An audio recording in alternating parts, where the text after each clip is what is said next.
Right, we're live.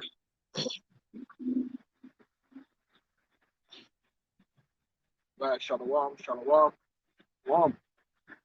First, I'd like to give all praises unto Yahweh, by Hashem, Yahweh Shai, Hashem Kakwadash, and double honors to the apostles and elders of the millstone.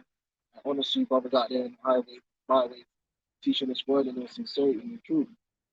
And hmm? Yeah, we were just discussing before the camp, and you know, we need salvation, man, right? Because right now the world is under wicked rulership. You know, the wicked are ruling. Job, let's get at Job 9 and 24. The wicked are in possession of the earth. The wicked have authority over the earth. And so they're, abusing the earth, abusing the people. And what does it lead to? Death, sorrow, confusion. These are all the things that we see increasing in the earth. Okay? The way of Esau Edom is not the right way. It's not progressive. Okay? Esau's, marketing his way or his way of life and his way forward as being progressive. And everything he does is against the laws of life, which is in the scriptures. And then so he runs his campaign. When you talk to our people about the laws of the Bible, they think, oh, it's archaic, it's outdated, it's not applicable, which is far from the truth. The laws of the Heavenly Father are applicable throughout all ages. And if you ground your way of life according to the ways of the Lord, a lot of these problems in society would disappear overnight. And that's what it's going to be. The kingdom of heaven is established. A lot of problems that are everyday and normalized in this society are going to disappear. Okay? Job 9 and 24. It's Job chapter 9, verse 24. It says, the earth is given into the hand of the wicked. He covereth the faces of the judges thereof. If not, where and who is he? Right, so the earth is given into the hand of the wicked. Now, we've identified through the scriptures the wicked, specifically here, as talking about the seed of Edom, Esau Edom. All right, the border of wickedness. What's that? Malachi 1 and 4. Right, the actual people on earth. And we've identified the so-called white men, the so-called Caucasian. They're the Edomites that the Bible is speaking about. And they're the wicked that have possession over the earth. And you can look at that. That's what's happening in recent history. Esau Edom, right, beginning with the British Empire, has gone over the entire face of the earth and has subjugated all people under his hand. All four corners of the earth. He's established colonies and has his armies patrolling.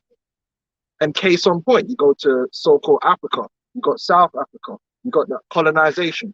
You go over to the Pacific, as far as the Pacific, you got Australia, you got New Zealand, right? Their hand is north, west, south, and east.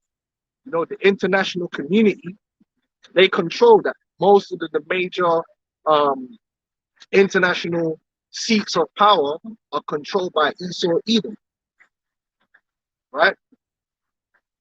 They got the biggest say. They got the number one seat at all the tables. Okay, you got that? Yeah, if you had something else. Yeah. So Isaiah 14 and the 4, right? It says, that thou shalt take up this proverb against the king of Babylon and say, how have the oppressor ceased, the golden city ceased? The Lord has broken the staff of the wicked and the scepter of rulers. He who smote the people in wrath and with a continual stroke.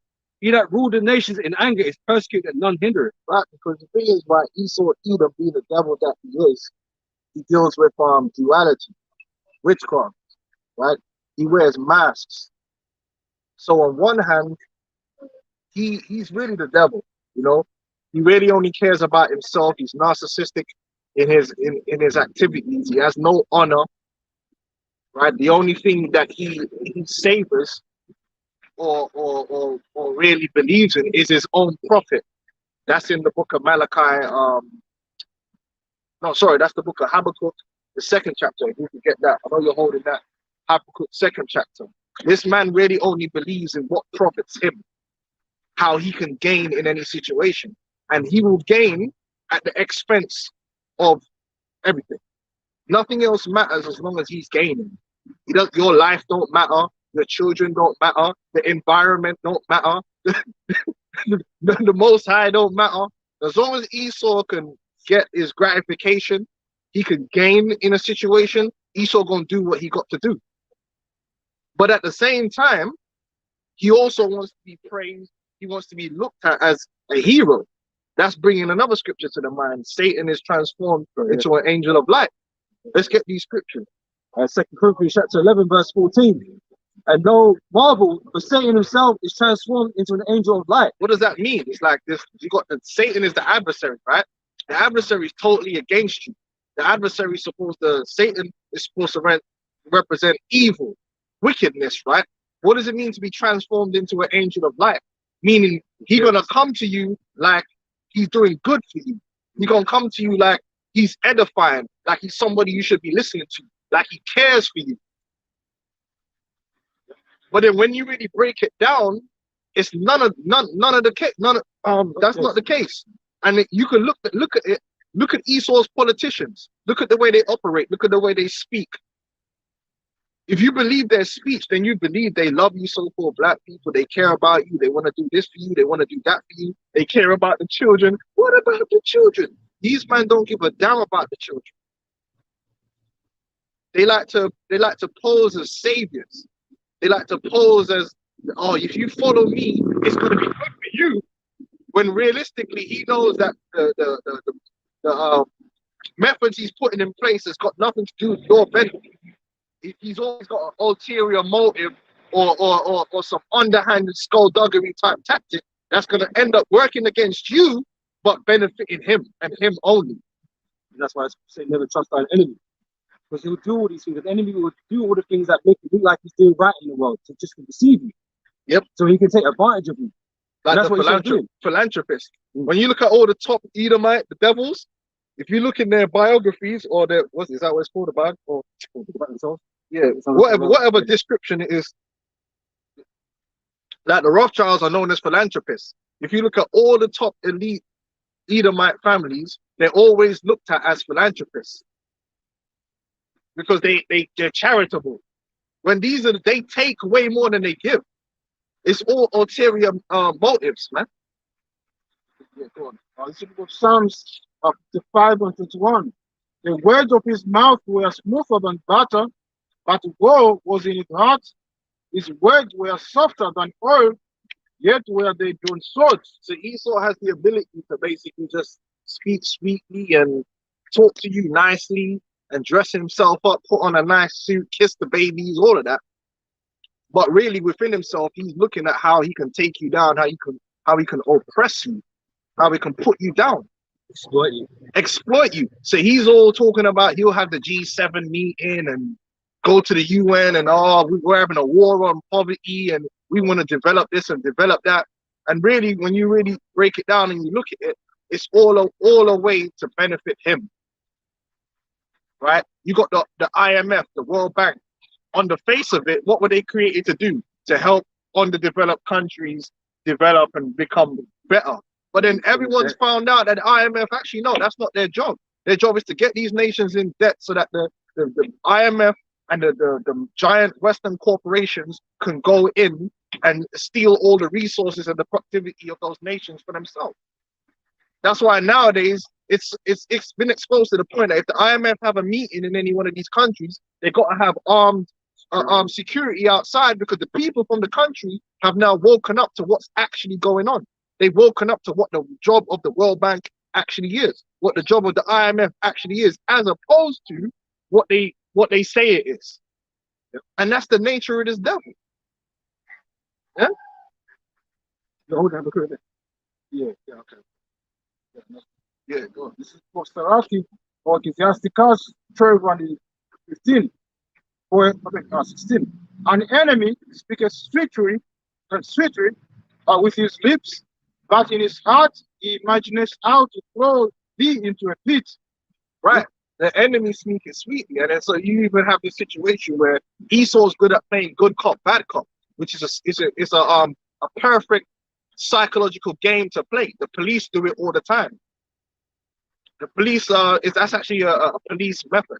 You've got two cops, and one cop's gonna play the bad cop, and he's gonna antagonize you. And so your focus is oh, he's the enemy. I've got to be on my defense. Then you got the good cop, preferably a woman, and she's gonna be there like the counterbalance to him. So you kind of lean towards them. You start trusting them. All of a sudden now you start telling her things. You know what I'm saying? Like, because you think she's there to help you when they're on the same team. They're both trying to put you in jail. She's trying to get you put in jail, or he's trying to put you in jail. Good cop, bad cop. So the same thing they play out in the political arena. So in America, for instance, you got the Democrats and you got the Republicans. Now they paint the Republicans as the bad cop when it comes to so-called Negroes, Hispanics, and Native American Indians. The Republicans, their role is to play the role of the bad cop. Trump. That's why Jake just hated Trump. Don't ask them why they hated Trump, because they're not going to be able to tell you why they hate Trump. They just hated Trump. Trump, he racist. He alright. Even man in the UK, you got some Jake hair in the UK. You be at work, and they'll be like, oh, they'll be screaming and hollering and foaming out the mouth. I just don't like Trump. Say about that, man. But that was every day he come off work talking shit about Trump. Man. I'm like, but that dude, what's this guy done? And then I was chatting to one Jake woman at work, and she was talking about traveling because I didn't go to America because Trump was president. What difference did that make? Like, do you really think like because Trump is president, like it made any difference to just go into Miami and stay in a resort, go in Disneyland or something like, or you know what I'm saying? Like what? Because the psychological operation has got them so clocked into like bad man. But then you got a guy like Joe Biden, you got people like Bill Clinton, they work with the Democrats. That's the good cop. That's the good cop. The Democrats, they're good. That's why Biden said you ain't black if you don't vote for Democrats. And so they got Jake clocked in on that, when the reality of the situation is they're both working towards the same end. Because who came up with the crime bill? It was Bill Clinton and Joe Biden. You see what I'm saying? So these are all aspects of how the devil operates. They're going to be Edomites that are going to pretend to be friends or pretend to be for you, to be advocates. What they call them, allies. But really, they're the devil, man. And they can't be trusted. He will whip with his eyes, but if we find opportunity, he will not be satisfied with blood. That's right. When the opportunity comes and they can stick that dagger in, they're going to stick the dagger in. Because you're going to find out in the end that they were really only for themselves and the upliftment, and they're not willing to sacrifice for you. You best believe that. If adversity come upon thee, thou shalt find him there first. And though he pretend to help thee, yet shall he undermine thee. Right. They'll put on the act, put on the facade. You know, like he's your best friend, that he's trying to do everything in his power to do right for you, man. Right for the planet, right for everybody. But the whole time he's trying to undermine you, man. Yeah, like a lot of these government programs, like for instance, welfare, man. The way they set up welfare was designed to destroy the family, because they made it where only single parent women could get the welfare. So there's an ulterior motive behind it. It looks like he's trying to help, but really he wants to keep you in a state of dependency and to destroy you. And that's how Esau operate, man. There's always a goal that you got to think deeper to understand. On the face of it, you might think, yeah, and then they'll say, oh yeah, we're helping you, we're doing this, we're doing that. Really, when you break it down, they're not doing the damn.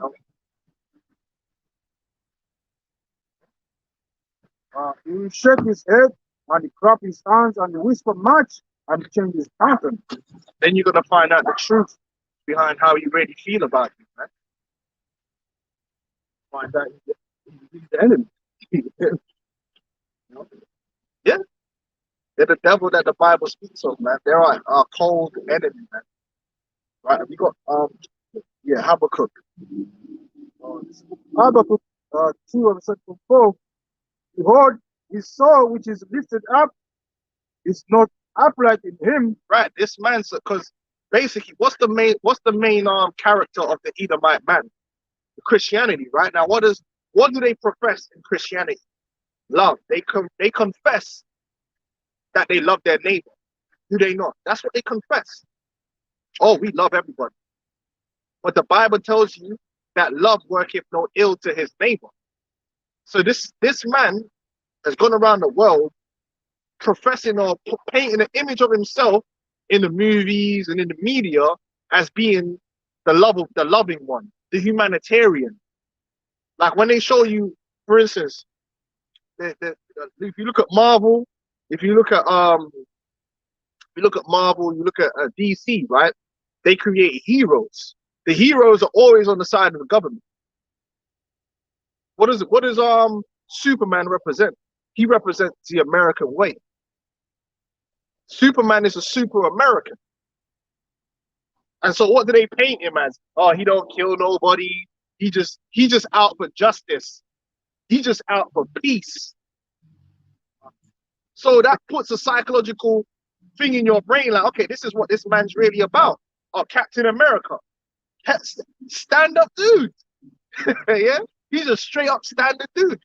Captain America. He believes in justice. He don't believe in bullies.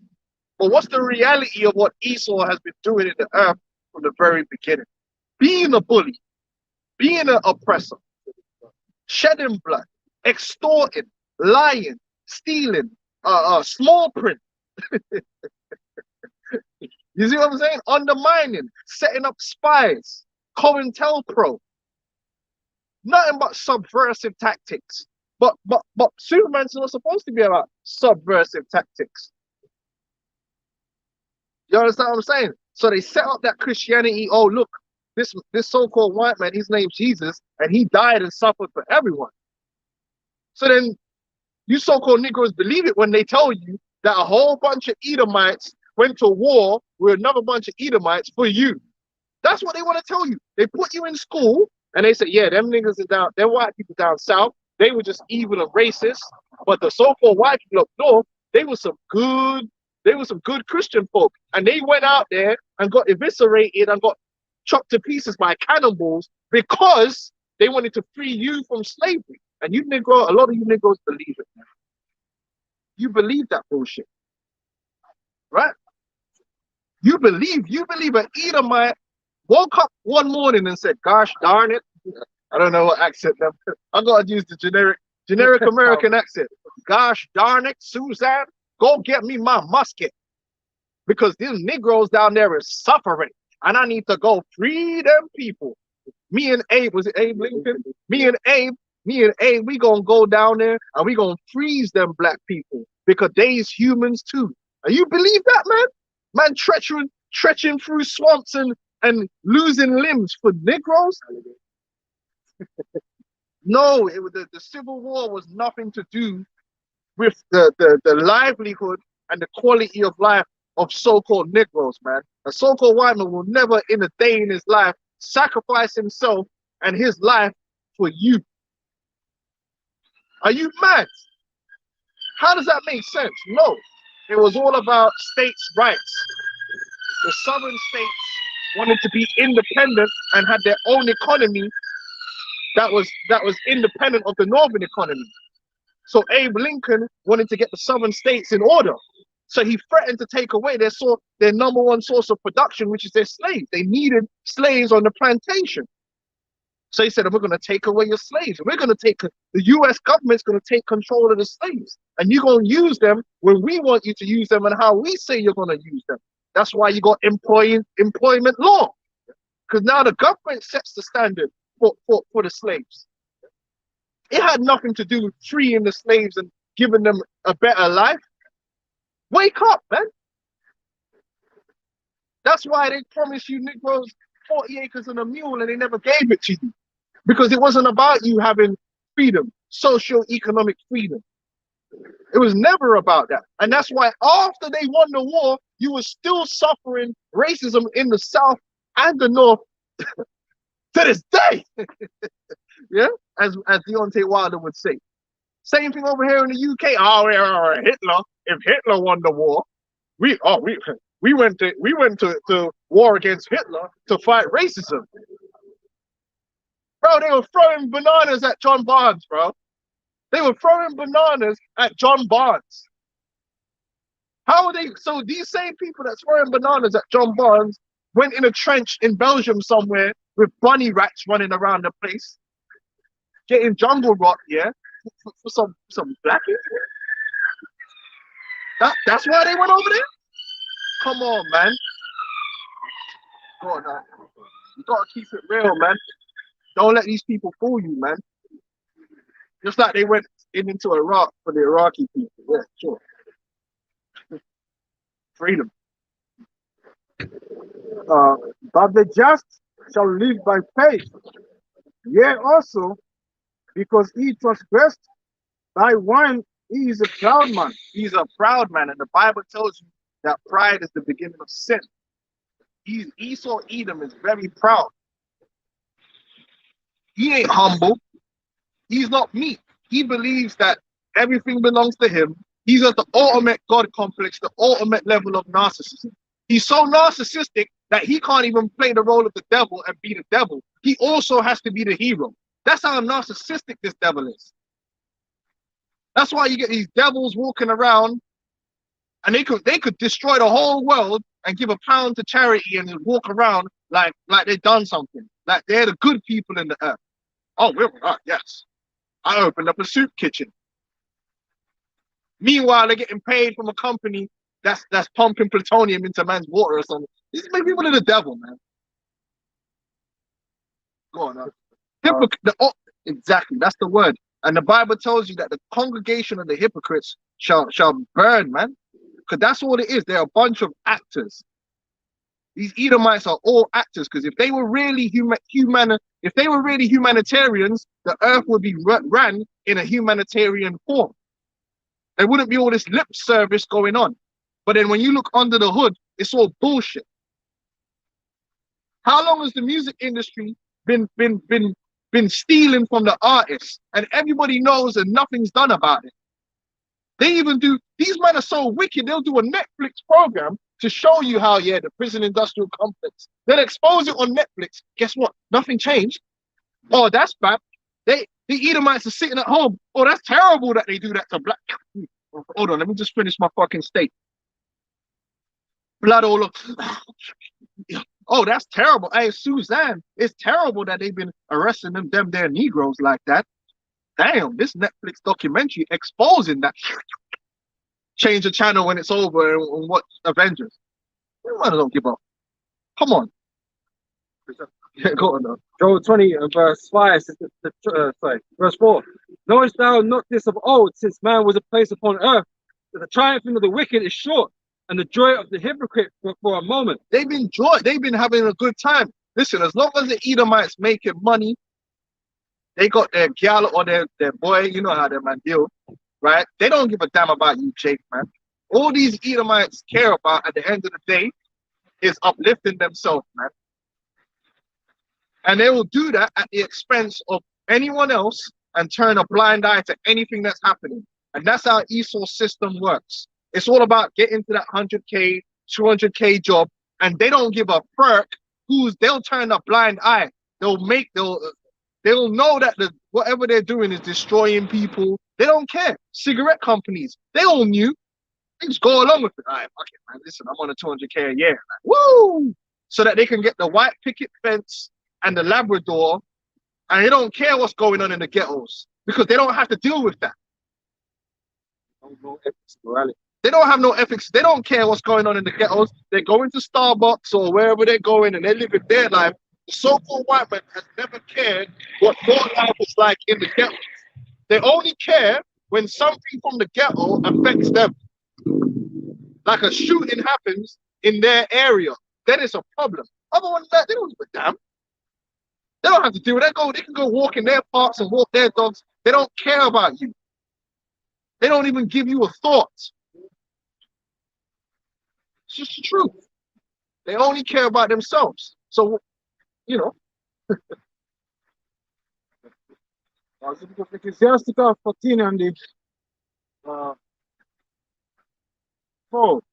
If thou be for his profit, he will use thee, but if thou have nothing, he will forsake thee.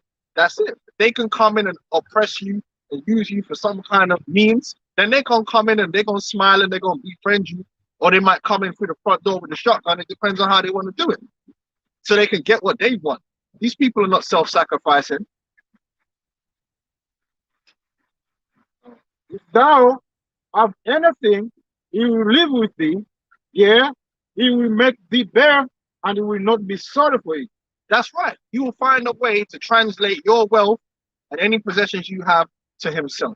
And he has a whole economic system set up strategically to do that. And they don't care. Wolf of Wall Street, that's how they don't care. They're not going to be sorry about it. They'll blame you. When them Edomites are sitting up there in their middle class homes, right? If you go into any one of them homes and you hear the conversations they have, do you know what they teach their children? Do you know how they think? They think to themselves, you see them people over there, they're poor because they want to be poor. They're the way they are because they want to be that way. That's just how things are. We've given them everything they need. Forgetting about all the subversion they do, we've given them everything they need to improve themselves, and they don't improve themselves. They fully blame you for everything.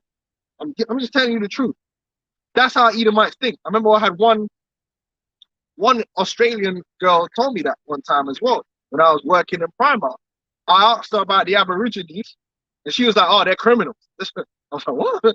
She was like, "Raw, they're what? They're criminals." I was like, "Yeah, but you know they're impoverished. It's their yeah, because they're poor because they want to be poor." Like, who the fuck's poor because they want to be poor? Who did that survey? But that's how they think, man. They'll never take any kind of accountability to how they are actively destroying people, man. They got a hand in it too.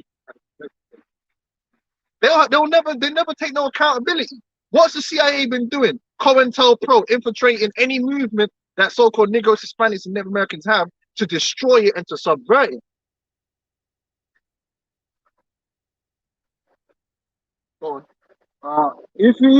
If he have need of thee, he will deceive thee and smile upon thee and put thee in hope. He will speak thee fair and say, what wantest thou? And he will shame thee by his meat until he have drawn thee dry twice or thrice, and at the last he will laugh thee to scorn. Afterward, when he sees thee, he will forsake thee. He'll forsake thee and shake his head at thee. Right. So they'll use a so-called Negro, Hispanic, and Native American Indian for their benefit, and they'll give you all the goodies. They'll give you the goodies. But once they're finished with you, they'll take all the goodies back, man, and have you out there. You're trying to make phone calls and they ain't picking up no more. And you see that happen. Once they have no use for you, Esau will drop you like a bad habit. The wolves will come in, the vultures will come in, take everything you got, and you probably end up living on the streets, man. Or you're a drug dealer. They do that to these drug dealers. A lot of these drug dealers, they're working with people, and then when they're finished with them, they'll get them raided and get rid of them and then bring in a new guy. That's how it works. Well, it's exactly what the WEF are working on right now. You know, because at this moment in time, Esau's giving you liberty to, you know, giving you certain privileges that you can enjoy in the earth, right? But at the moment, they're working on taking it back. So you're left with nothing. You know, don't own nothing. No, we're talking about the electric car industry. Well, hold on. How can all these politicians be signing on to you will own nothing and be happy, then come on the TV and tell you they believe in bringing you prosperity? How did those two things? Which one does he actually believe? Which one does he want to do? Because one man's telling they're going to take everything from you, and then when he comes back and he's on the TV, he's promising you, oh, you're going to get more money, more jobs. How does that work, man? Actively trying to get rid of jobs. You know, increasing the AI, increasing robots, increasing, reducing workers. They're constantly doing that, man. That's why everyone's striking. Because everyone's rights is getting eroded, man. You know? And I said, you got to, what? The position they want people in, man, is that you completely depend on the government on rations, man. There ain't gonna be no economy. You know, there ain't gonna be no car sales. You There gonna ain't gonna be no find fucking cars. you gonna find out once you're completely obsolete, Esau gonna press the delete and feel no way about it. Because you're gonna find out this man was never a humanitarian. He doesn't care about you, he doesn't care about your children, he doesn't care about your babies, he doesn't cry when you die. Yeah. Right? He's not they don't give a fuck, man. Beginning with their elites. They don't care. They cremate care. Go on, they turn care into an effigy and burn it, man. Go on, This is the book of Habakkuk 2 and 5. Yeah, also because he transgressed thy wine, he is a proud man. Never keepeth at home. He ain't gonna mind his own business. Esau's never been about minding his own business, doing what he's got to do. No, Esau's always looking. The Bible tells you that the eye is the most evil thing. It warns you about a man that has a covetous eye. This man's eye is covetous. The man's eye is so covetous. The man's got satellites with eyes on there, looking like he looking for something, gold, whatever. His eye is covetous. Let's go back to the Native American Indians. 3,000 plus square miles of land known as the land of America. They had dominion over that entire land. And people really don't understand how big America is and the level of resources that were in the land of America. We're talking about every mineral, every resource you can think of is in the land of America, man. You want to talk about good arable land, good fertile soil. That's why at first they called it Canaan and they likened it to the promised land. They said, yo, this is the promised land. Because when they went to America, you got huge swathes of America that's just perfect to grow fucking corn and untouched. Then you got land that's cattle. You could just raise cattle, them cowboys, and it's nothing but grassland to raise your cattle. Then you got woodlands filled with all the woods, the wood that you need. Then you had iron there. Then you got gold there. Look at the gold rush. You got silver there. Yeah. What else you got there? You got oil there. Because there's plenty of oil in America. When you think about it, that's why America is such a wealthy nation. It's not just from the resources they steal from other places in the world. It's also based upon the resources that was actually there. So what did they do? They stole one part of America, and then they would agree with the Native American Indians. Okay, you can have that part, but then they'll find out, send a spy over there. Oh, there's some gold here. There's some. Next thing you know, actually, rip that up. No, we want this part. And that's how the natives were marginalized and squeezed into a smaller and smaller portion of the 3,000 fucking square miles of America to end up on a land with no viable resource, not even good land to grow. It's basically the worst of the land of America was given onto the Native American Indians. They took anything that was worth anything. That's that covetous eye, man. And they took it by any means necessary. Yeah. This brother's in Hamilton. No. Oh yeah. We won't keep reading, but yeah. Yeah, man. That covetous eye. Go on. Who enlarges his desire as hell and is as death and cannot be satisfied. This man Esau Edom, he don't believe in a man having his fair share. He believes that if you got 10, he wants 11. That's the truth. If you got 10, you got to give him 11. How does that work? He wants your 10 plus more, so you better find it from somewhere.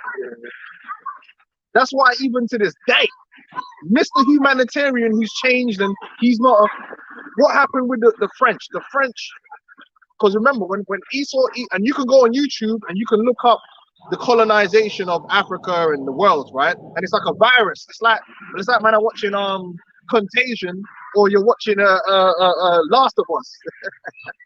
Yeah, it's like a virus. You just see huge swathes of land just getting taken over by France, Germany, Spain, Portugal. They just put, go on YouTube, just type it in, the growth of colonialism in the world. You just see Esau just spreading like a virus, just taking this bit. So the French had all them countries, right? Now, they lied to the world and invented something called independence. So you had all these African nations becoming independent, but they put these people on what's known as neo-colonialism.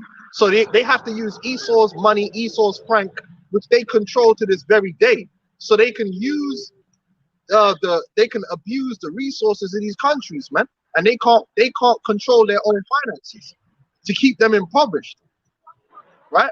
So they print their money, and their money is made in France. But these guys are meant to be independent. Then on top of that, they sign them up to contracts that say any resource that's in your country, France gets to set the price. And if you don't accept the price that France offer you, guess what? You're not allowed to sell to anyone else. So you can't even go out in the open market and say how much, and try and get the best price for your resources. And that's still to this day. The good Christian Edomite man, he's doing that. Now, do you see America? Do you see the American president standing up and saying, "Well, we're the voice of freedom in the world, and I'm Captain America, and I'm Superman, and what's happening to them African nations over there at the hands of France is wrong." They won't even mention it. You know who did mention it? The Italian foreign minister mentioned it, because a lot of the migrant crisis is people from them countries fleeing up through North America, and they're coming into Italy. And the guy said, "Hold on, wait, man. Coming up through, what did I say? Sorry, coming up, yes, like coming up through portals. Going up through some flat earth. Yeah, coming up through North America, right? Coming up through North Africa, so like, yeah, and up through Italy, right? And they started, basically the French were getting on Italy like da da da da da. So the Italian guy, hold on, wait, this is your problem. You started this. You control those African nations that these people are running from. You're impoverishing these people. And that's how it all came out, because they were fighting against each other. Well, how come all these other European nations don't come together? You know why? Because they're all profiting. When it comes to them working together and pilfering the other nations, it's pure blind eyeism. No, the BBC ain't talking about it. Fox News ain't gonna talk about it. Oh, there's a cat somewhere in a tree. Let's look at that. That's how this devil operate, man.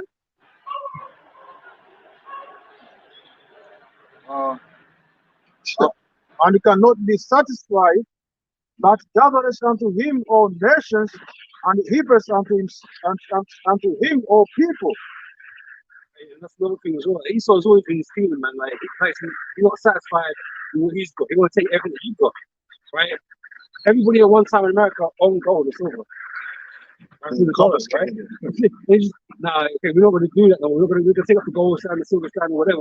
We're going to take that, and you're going to have some paper currency that ain't worth money. You can't trade it in for actual resource, actual wealth, But he's continuously doing that with everything. He's taking little by little, just taking things away from you, and you're not really clued into what's going on. I don't understand what happened when that happened. When they took him off the gold stand, they didn't fucking just riot. Witchcraft, man. There you go, right? And Esau's got the veneer of authority, of righteousness. He's good at making it look like, yeah, I'm the police, I'm the authority. The devil, man. I said, now you got this fiat currency, and he's robbing you with that as well. He's valuing your dollars, man. Interest rates, all that, man. Scams, man. It's a scam artist. Go on. Micah 2:2. And they covet fields, and take them by violence, and houses, and take them away. So they oppress a man and his house, even a man and his heritage. That's happened all over South America, man. The American military bullying up South America, setting up military coups so that their corporations can go into South America and dominate and make all the pesos, man. Meanwhile, our people, the people who's actually, that land is their inheritance, suffer in the favelas, homes. They're suffering in the favelas. I don't even have a house, you know what I'm saying? It's the Spaniards there that are living luxury. And then they focus on the drug trade.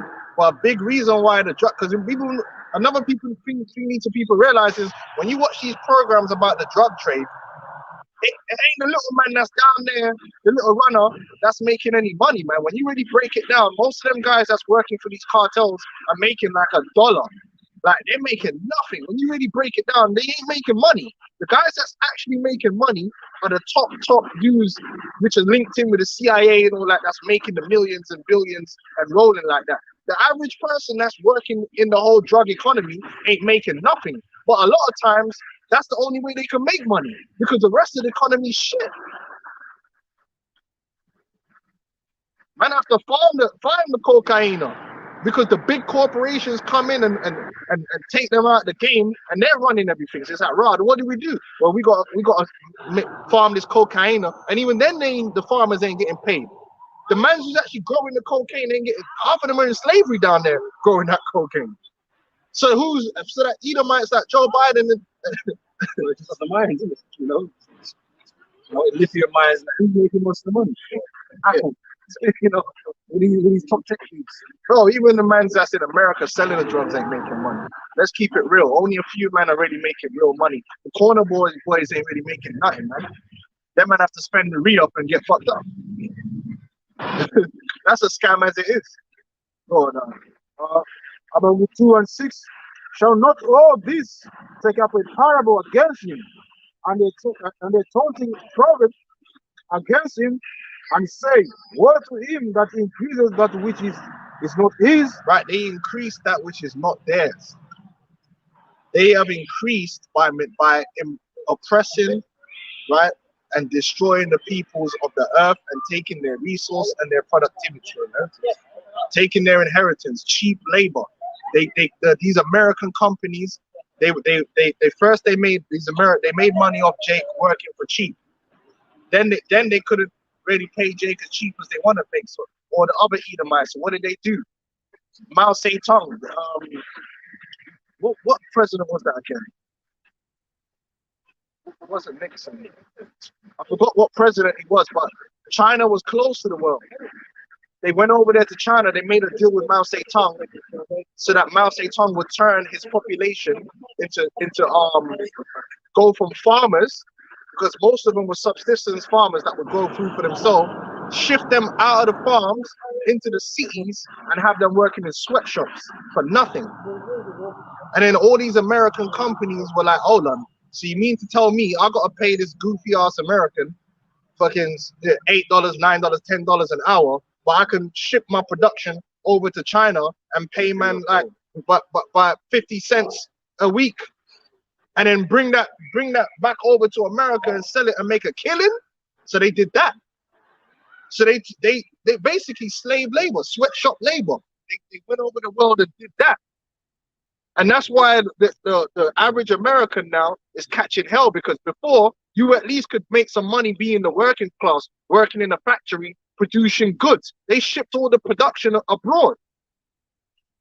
And that's why the American economy is suffering, because really only the top 1% and the top dons are making money. The Apple executives and all them dons. And everyone else is have to be getting credit. That's what we were saying earlier about they've got no morals and no ethics, man. Like, they're quite happy to screw over their own people. Oh, you know, just so they can make more money. You know, they don't care about your conditions back home. Especially you, Jake. They don't give a fuck about Jake, about your conditions. They're not trying to make your conditions better. They're going to give you some cheap labor, like, go work in McDonald's or something. yeah. You know, but everyone knows that ain't enough. What matters to them is the corporation, and what matters to the corporation is the shareholders, the owners. So Esau's system is ultimately ran only for the benefit of the profit of the elite, at the detriment of everyone else. And if you die, you die. That's the way they look at it. Oh, the factory's got to close down. You better figure it out. Don't give a damn. We'll still be making money if you kept it over, but you know what? We want to make that extra $2, $3. You know, we want to extort it. So, oh no. Yeah, Esau, man, he's a real piece of shit, man. But the biblical economy doesn't work like that. If you apply the laws of the Bible, it doesn't work like that at all, man. It's not about big corporations just coming in and everything for profit. squeezing the people out of life and home. It's demonic, man. Go on, How long unto him that lays himself with big prey? Shall they not last up suddenly that shall bite thee, and awake that shall vex thee, and thou shalt be for a booty unto them? And that's one of the reasons why Esau ain't gonna have no friends in the new world order. Esau ain't gonna in the kingdom of heaven, because everyone's gonna be educated, and more people are realizing that this man is the devil, man. He's a devil, and that's why you have a first world and then you got a third world. Because that's what Esau's design. And he didn't really give a damn about no one, and he weren't nobody's friend. So what do you think is gonna happen when he go down? When you're an asshole, when you go down, ain't nobody looking for you. Ain't nobody looking for you. Not one nation is gonna be like, hey, you know what, Esau was all right. No, he was the devil that the Bible speaks of. When you go down, it's gonna be lonely in them pits. In them pits, it's gonna be lonely. Don't look for anyone to give you anything or help you out. Here, Esau. You didn't get no bread here. Have some of mine. No, man, they ain't nobody going looking to help Esau Edom whatsoever. You ain't gonna get no charity, man, in the kingdom of heaven, man. Because you're an asshole. You got guys, I watched one documentary, guys that are picking the coffee in Somalia and that can't afford a cup of coffee from Starbucks in America, man. They literally can't afford it. How does that even make sense? So who's making all the profit from this coffee? They're selling a cup of coffee here in London for what, like what, £4 or £5 for a cup of coffee, and the man that's growing the coffee, the farmers that's growing the coffee, can't afford to buy one cup. Nah, bruh, this is a violation. They can't even set the price of their coffee. Esau sets the price for them.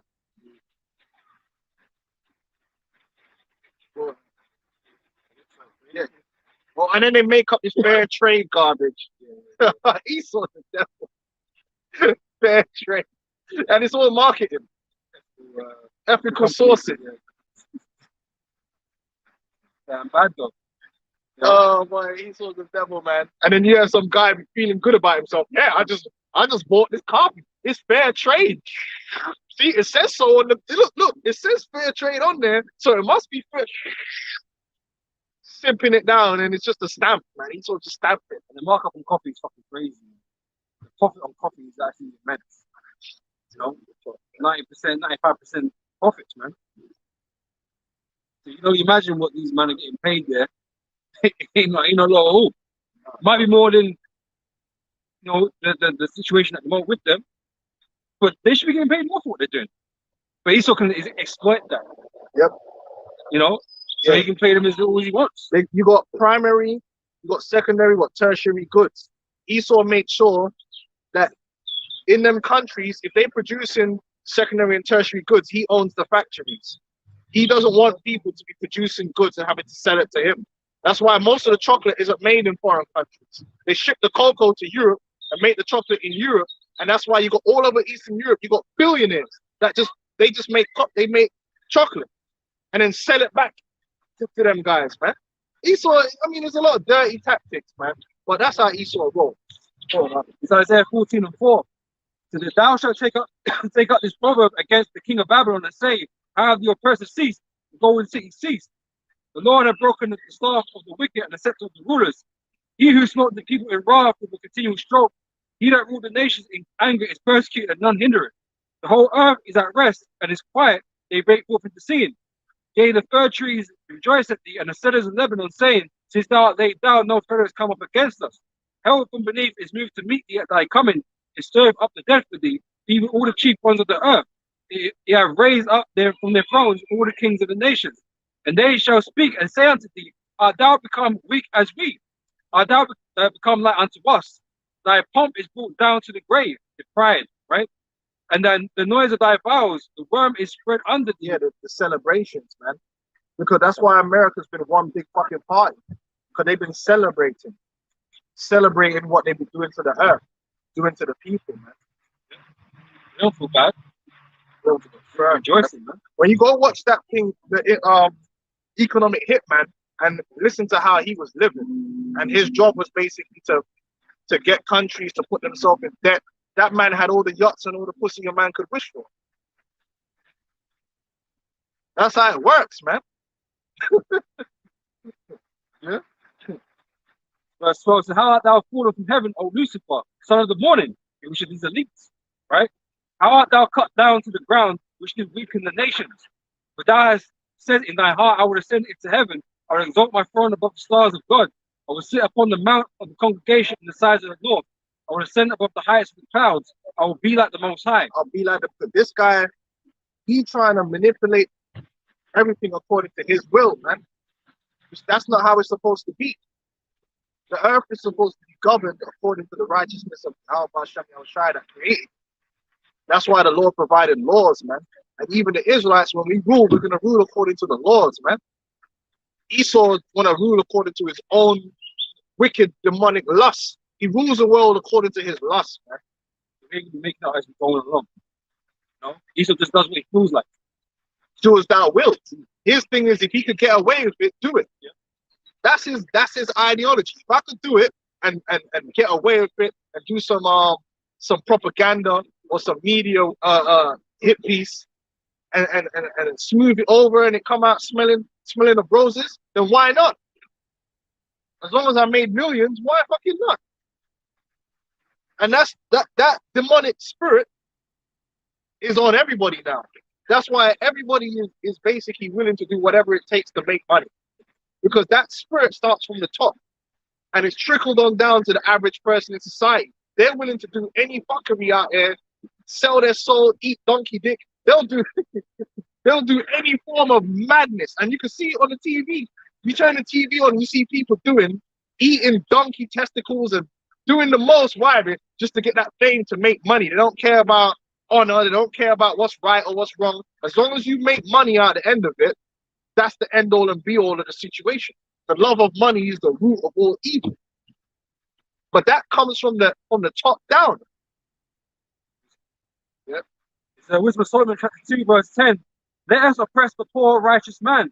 Let us not spare the widow, nor reverence the ancient grey hairs of the age, no respect not for life at all. Right? Let our strength be the law of justice. Yeah. Because they're in the power seat right now, they can get away with shit. Yeah. So they abuse that power on the earth. Shut you up with them guns, man. There's nothing to restrain them. They're not restrained by the law here in the scriptures. They're not going by that. They're making their own law. But they've got the power to. But their own laws subsist of taking the advantage of everybody, man. Yeah, loopholes, turning a blind eye. They say justice is blind. You're damn right it's blind. Because them might be turning a blind eye to all the wickedness that these elite Edomites will do. And that's how you make it in the judicial system. As a judge or as a district attorney, the way you get promoted is you come down hard on the little man. When I say come down hard, I'm talking about black on white porno hard. You coming in deep with a 12-incher, man. No lube. That's how you come down on the little man. But then when it comes to the insiders, all of a sudden it's like, oh, sweetheart deal.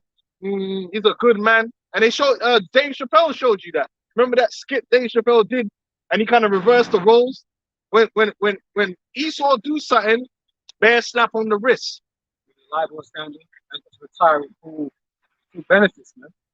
You do something, Esau will slap you with a fine that'll hurt your children. You know what I'm saying?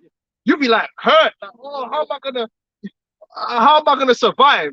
Esau will destroy a whole habitat. He saved himself fucking 100 billion by doing that, and they'll slap man with a $20 million fine. They'll put that in the newspaper. Oh, such and such company got a $20 million fine, and everyone's like, oh shit, yeah, justice, it works. Bro, they saved 1 billion. That's a win. Them men are in there popping up the champagne. That was a calculated risk. Calculated, man. Calculated cost and risk, man. Because they've already made the deal on the back end. Yeah, you know. You at the end of it, you're still going to be like 900 like, oh, yeah, that's a win. What do you mean they're going to fuck out the 20 million that they're going to find you? No, I'm going to take that risk. Now, the district attorney and them guys are supposed to know, listen, we're going to hit you where it hurts. But they don't do that, man. they're gonna make it look like they're doing something, and then they can get promotions. Kamala Harris, Kamala Harris. Yeah, you can get promoted and might even become vice president because you know how to play the game and go along with Esau and his wickedness, man. And you ain't the type to blow the whistle or have any integrity. In this society, they don't want you to have no integrity. If you got integrity, you ain't gonna make it in this society. They're gonna keep you down. That's why voting is a piece of shit. Voting ain't worth the time, man. You know, because they said they're all playing the game. Anyone that you think is sincere, guess what, ain't sincere by the end of it. Or they just don't last, man. Or they kill them or get rid of them. Whistleblowers, they don't want whistleblowers. Look what happens to them. Yeah, they get killed. We don't want no whistleblowers. Someone's still hiding. Assange, he fucked up. He's on the way. They don't want no whistleblowers, man. They don't want no one with no integrity. This the man, he has to change his, you know, his biological and shit. They all got fucked up, man. This is the book of Psalms 94 and 20. Shall the throne of iniquity have fellowship with thee, which framest mischief by law? Famous and mischief by law, man. So they manipulate the laws for themselves, and that's the way of Rome. Now, the laws of the Bible is not for the rich or for the poor. The Bible told you that the earth is the Lord's and the fullness thereof. In fact, let me get that. Just to give you an example of Israelite law and how it's perfect. Right? Let me get that real quick. I mean, as well as in the kingdom, even though obviously Israel got a higher station in the world than everybody else, but the law is still fair for all. You know? Obviously, we're going to take that piece because we're the rule of the earth. Yeah, Esau take it all, though. Exactly. But it's still fair. Hey, the Lord asks for 10%. Esau. Well, check this. Esau's the basis of all men. He deserves the least. Right? But he acting like he's the top don. He gonna take everything. Like he's like the Lord gave it to him. Right. Esau take half the shit. Esau literally, when these celebrities and that make money off the top, Esau's taking half. The most high, the most high asks for 10%. Esau's taking, and that's just that. There's so many stealth taxes. Yeah. Oh my goodness. I'm saying like he's taking 100%. It's almost 100%, man, taking. This is Psalm 24:1. The earth is the Lord's and the fullness thereof, the world and they that dwell therein. Right? So that's why the Lord set up laws of inheritance. So a king couldn't just come and confiscate everyone's land. Oh, that land belongs to me now. That land belongs to me. They were laws that protected every individual, whether you was rich or poor, to protect your source of production and wealth, which is your land. That even if you fell into poverty and you had to sell that land, the Lord made a law where you could get that land back. You could either redeem that land early if you had the money or your family member had the money to help you, or you had the year of the release or the year of Jubilee where you would get that land back. And so then you wouldn't end up in a situation where one or two families own all the land and everyone's paying rent. And you're through from generation to generation. You know, once you lose your shit, man, you can't get that back. Your whole generation is through, man. And the generations that come after you, man, gonna find out you become a serf. That's how it is in a feudal system. A few landlords that own everything and own all the houses, and everyone else is paying rent. And that's Esau society. Feudalism. Now the Bible doesn't teach feudalism according to the law. Every man has their own inheritance and is protected by the law. And a king couldn't come around and change that, because the Bible says that the king has to rule according to the law, not according to his own lusts. Yeah, I just take everyone's land and you're gonna have to pay me rent now. It's covetousness. Covetous, man. That's Esau, man. So in Rome, when you go back to the history of Rome, Rome had a democracy, yes. And it was meant to be that there would be a two-party system, and the poor would have a say in the rulership of Rome.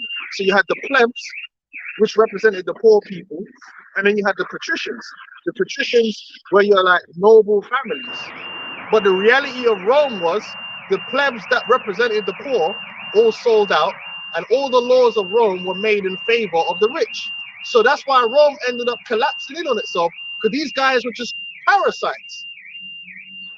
Taking more and more the lust for riches, and you just fuck everything up. And that's exactly how it is in this man's system today. They're all on the take.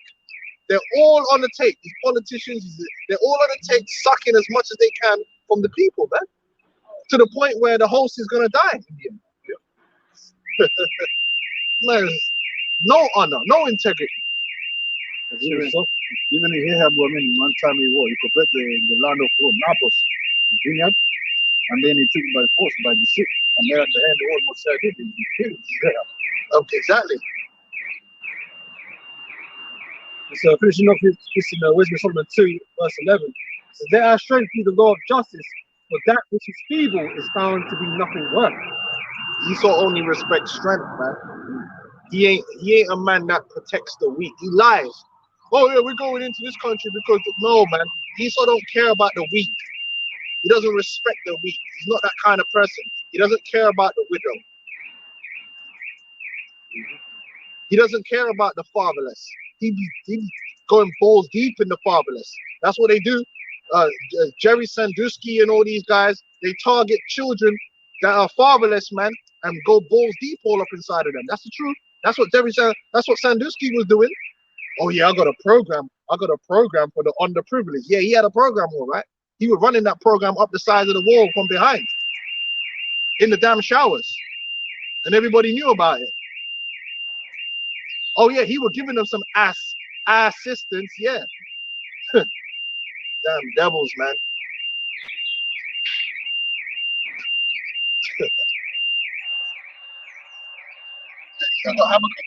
Yeah, let's more on Habakkuk. Let's get Habakkuk again. It's like it. Yeah. Isaiah.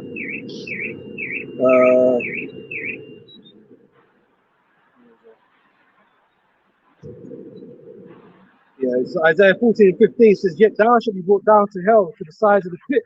They that see thee shall narrowly look upon thee, and consider thee, saying, Is this the man that made the earth to tremble, and did shake the kingdoms, that made the world as a wilderness, and destroyed the cities thereof, that opened up the house of his prisoners?" To open up the house of his prisoners, man. Esau hasn't liberated, beginning with the so-called niggers, Hispanics, and Native American Indians. He hasn't liberated our people. He has done everything in his power to keep our people under subjugation, man. Mentally, spiritually, and physically. That is the truth. All right? When you subvert a people, right, you're not trying to free those people or liberate those people. Our people under Esau will never be liberated. And that's why the Bible tells you, man, Yahweh Shai is the way, the truth, and the life. Because through Yahweh Shai is how we're going to receive true liberty, true freedom. That's how we're going to be edified and we're going to grow. If you can't see on the Esau system, we haven't grown as a people, then I don't know what to say to you. Look at the condition of the so-called Negroes, Hispanics, and Native American Indians. We threw on the Esau. And every step of the way, Esau's there to destroy, to spread poison, to keep you weak. You know?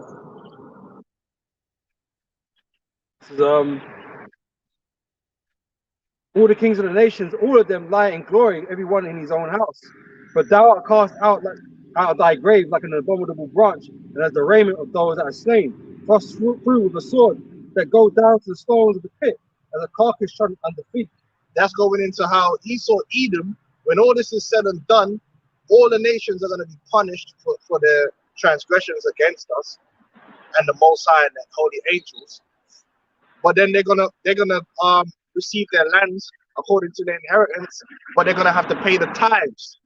You know, they're gonna have to pay the 10%, right? Which is only right.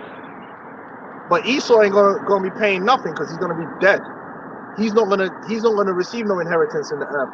As the curse of Cain from you're gonna be removed from the face of the earth, man. Yep. You ain't gonna have no inheritance, and it's poetic justice because you try to have it all, and you're gonna end up with nothing, man. You went all in, man. Hey, if you go Las Vegas and you go all in, and the dice don't fall your way, you can't complain. Nobody told you to go all in. And you took the risk and went bankrupt, man. that's what you did, rather than just play it safe. You know, that's your reward. So yeah, your reward is that you would have been, Esau would have been the second nation. If you would have been dealt with your brother Jacob correct, you would have been that nation underneath us. Now you're going to be the nation under the ground. You're going to be the ground people. The fertilizer people. It's verse 20. Thou shalt not be joined with them in burial, because thou hast destroyed thy land and slain thy people. The seed of evildoers shall never be renowned. Right, you're not going to be renowned as heroes, pioneers, progressive people. No, you're going to be regarded as villains, base men. Right. You know, promoting LGBT, bro, in the earth, some madness, some insanity, genital mutilation, man. And then you actually made an industry out of that, where guys are making money doing that to children, man. Guys are sitting there with a damn fucking white suit on, having consultations, mutilating children and getting paid thousands of fucking dollars, man. Meanwhile, a firefighter can't get paid. The firefighter is struggling to get paid, but who's getting paid? The guy that's chopping people up and manipulating them and turning their penises inside out. What's going on, man? What's going on? Right on that? It's the book of Ecclesiasticus 14 and we start for 4. He that gathers by defrauding is also gathering for others. Right, man. Gathers by defrauding. Esau's system, right, is a trap because he's got systems that in place that we're against fraud. Fraud is like a big thing in Esau society, right? If you lie on an application or something, he's not gonna come down with you hard, man. You're gonna come down, you're gonna get 10, 15 years, you might not even get another job again. If you get convicted of fraud, tax evasion and all. Well, unless you're not one of the elites, like unless you're not what's his name? Oh shit, what was the guy's name that got the presidential pardon? Oh, one of them so-called Jews, man. Forgot the guy's name, man. But yeah, if you're one of them top Edomites, you get the presidential pardon, and it's gonna be no problem for you. But if you're a normal everyday person, Esau's like got fraud, we're against fraud. So it looks like he's about having everything above board, everything's on in line, when the reality is the systems itself that they are protecting are fraudulent systems. The monetary system is a fraud from day one. It's a fraud in itself is a fraud. But you're not allowed to counterfeit money. Oh, that guy counterfeited money. We're gonna give him 20 years. Bro, your money is counterfeit. When you know what I'm saying? Here it is. If you print money or you create a bank and it's not what do you call? You don't have a banking license. Oh, that's fraud. But the actual banks that have licenses, what do they do all day? Fraud. This whole society is a scam. Oh yeah, with the FDA and what they call the motherfuckers has to approve your medicine.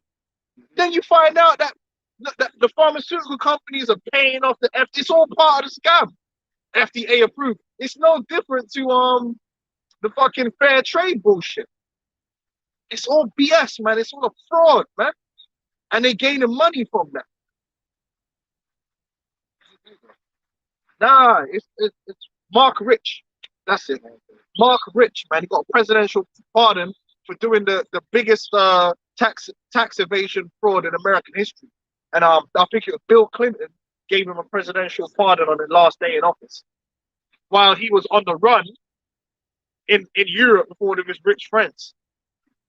Motherfucker, man. But then Grizzly Snipes has to go jail. Huh, you see how it works? Fraud, man. Fraudulent system. He that gathered by defrauding, Yeah, I said scum. he that gathered by defrauding is also gathering for others, that shall spend his goods riotously. He that is evil to himself, to whom will he be good? Right, Esau even fucks over his own people. So how we gonna take care of our people when them Edomites don't give a damn about their own people, man? Now they got their own people hooked on meth. They don't give a fuck. They're making money from it. Heroin, they don't give a damn.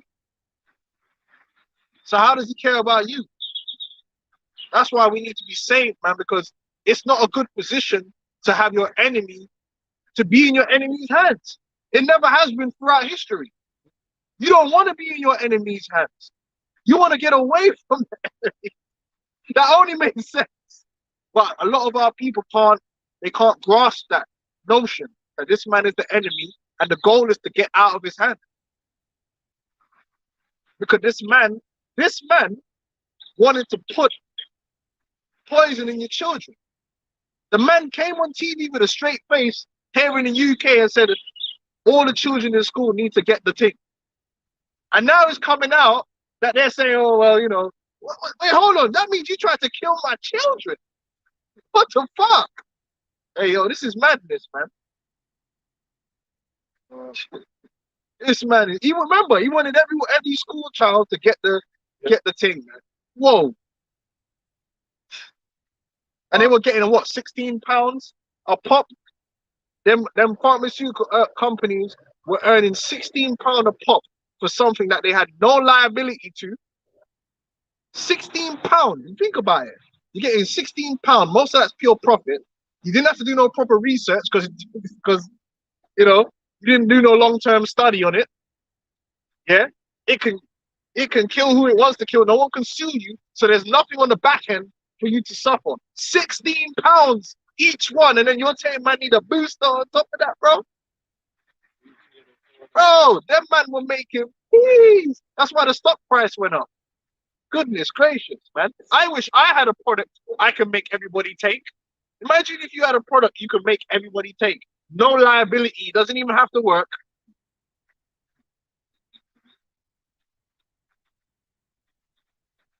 Come on, man. Wake up, man. He shall not take pleasure in his goods. There is none worse than he that envies himself, and this is the recompense of his wickedness. And if he doeth good, he doeth it unwillingly. Yep.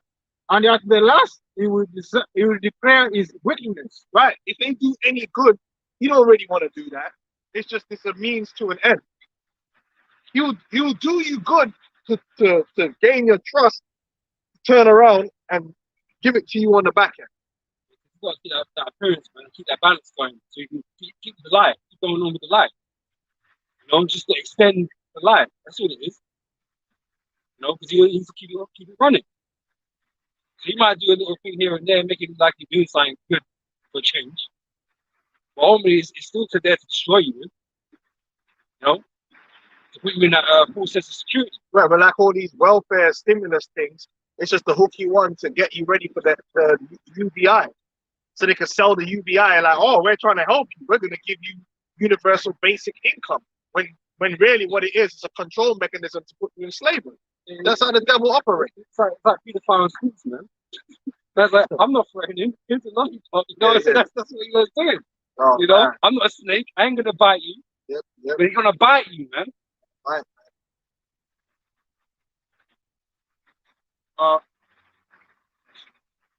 A wicked eye, envious is the envious man has a wicked eye. He turneth away his face and despises men. And a covetous man's eye is not satisfied with his portion. A covetous man's eye, you ain't gonna be satisfied with what you got. Esau's always gonna. That's why you can't sleep around a guy like Esau, because he's always gonna be looking for what you got. And a lot of you niggas are in that same spirit. That's why you Jake rob each other. Jake can't get nothing around Jake because Jake got that same wicked demonic. That's why Yahweh Shai said, man, ye are of your father the devil, man. A nigga can't come round without getting his chain snatched. You know, because you Jake got that same spirit of Esau, man. You coming up off your daddy, man. Esau got that spirit. That's why I need to find it. But in the book, there's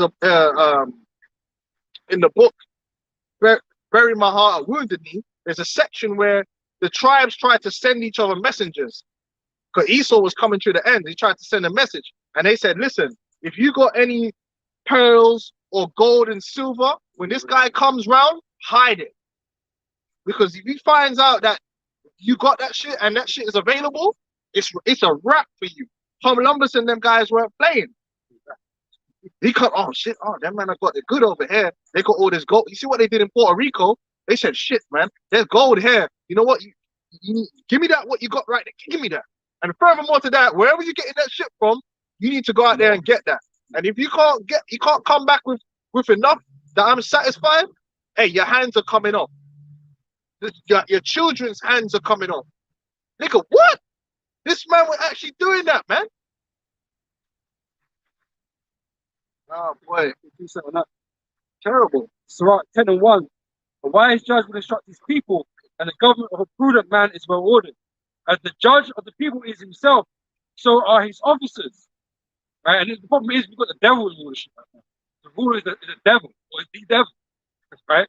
And his officers, his minions, they're all like him, they're all devils. No right? integrity, false, fakers. And then that's why the society now is false and fake. Everybody is fake it till you make it. Because that comes from the top down. If you look at social media is all about fake it till you make it. Fake it till you make it. Be fake. Don't be true. Don't tell the truth. Even if you're thinking this, say this. Yeah. That comes from the top down. That's something that has come from the top. Because that's how it is at the top of the game. And now everyone's playing that game, man. Because as a ruler, you don't want people that adverse to your opinions and ideas and stuff. You don't want them around you. You want someone that's on your side and shit.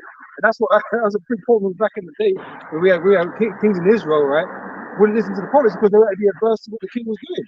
So they surround themselves with false prophets and certain men that sell out. Yeah. Kiss asses. That's kisses, man. Man that love that filthy lucre. And then you can buy them off, man, with that filthy lucre. Yeah.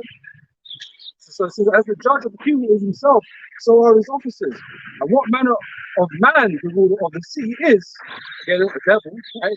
Such are all they that dwell therein. And that's why in this society, man, there's nothing but wickedness from the top down to the bottom. But it starts from the top, man. They're a bunch of murderers and thieves and covetousness and envy and all of that, man, from the top. And they're the worst. The king would set the standard, man. There's very heavy pressure on the king, man, to be essentially be perfect among the people, so they can something to follow. When you got the devil in charge, man, he's doing all kinds of stuff he's still done. That's what everyone's doing. And the worst thing about it is they get caught, and it's like nothing happens. It gets swept onto the rug. And everybody sees it, man. So then it becomes normal. It's actually because it's kind of like everybody knows, but it's so normalized that people just get on with it. What? It should never be this way. Should be an outrage. Over man's heads. This guy Boris Johnson, man. How many lies while this guy was prime minister did this man get caught? Just lying off. So then you wonder why this society just demonic, man. But look at how can a guy like that survive at the top? And get another job, and what he says matters.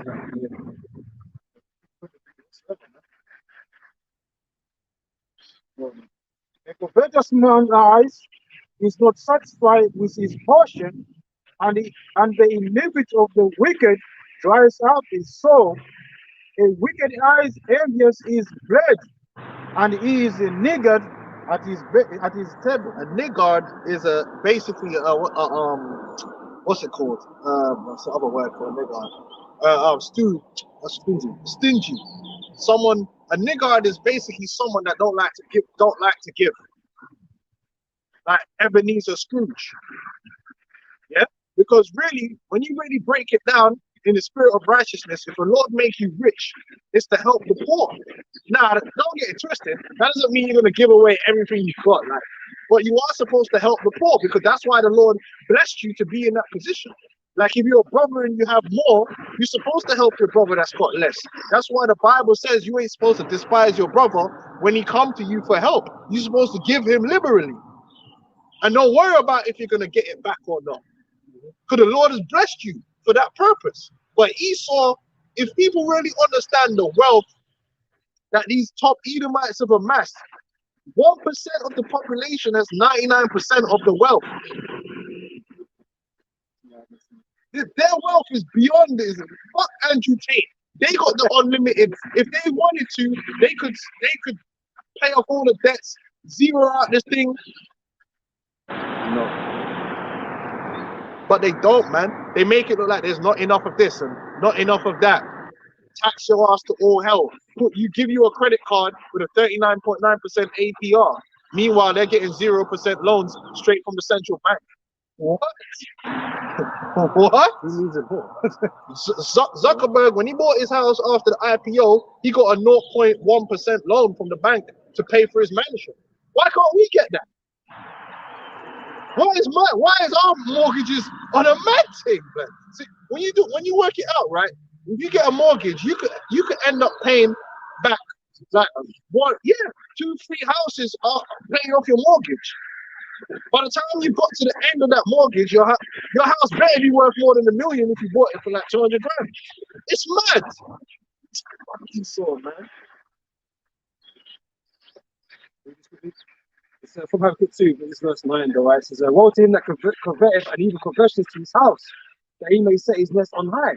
That's what Esau does. Everything Esau did was to set his nest on high so that he could profit, so that he could live good, so he can set his children up after him. And it tells you that in the book of Psalms.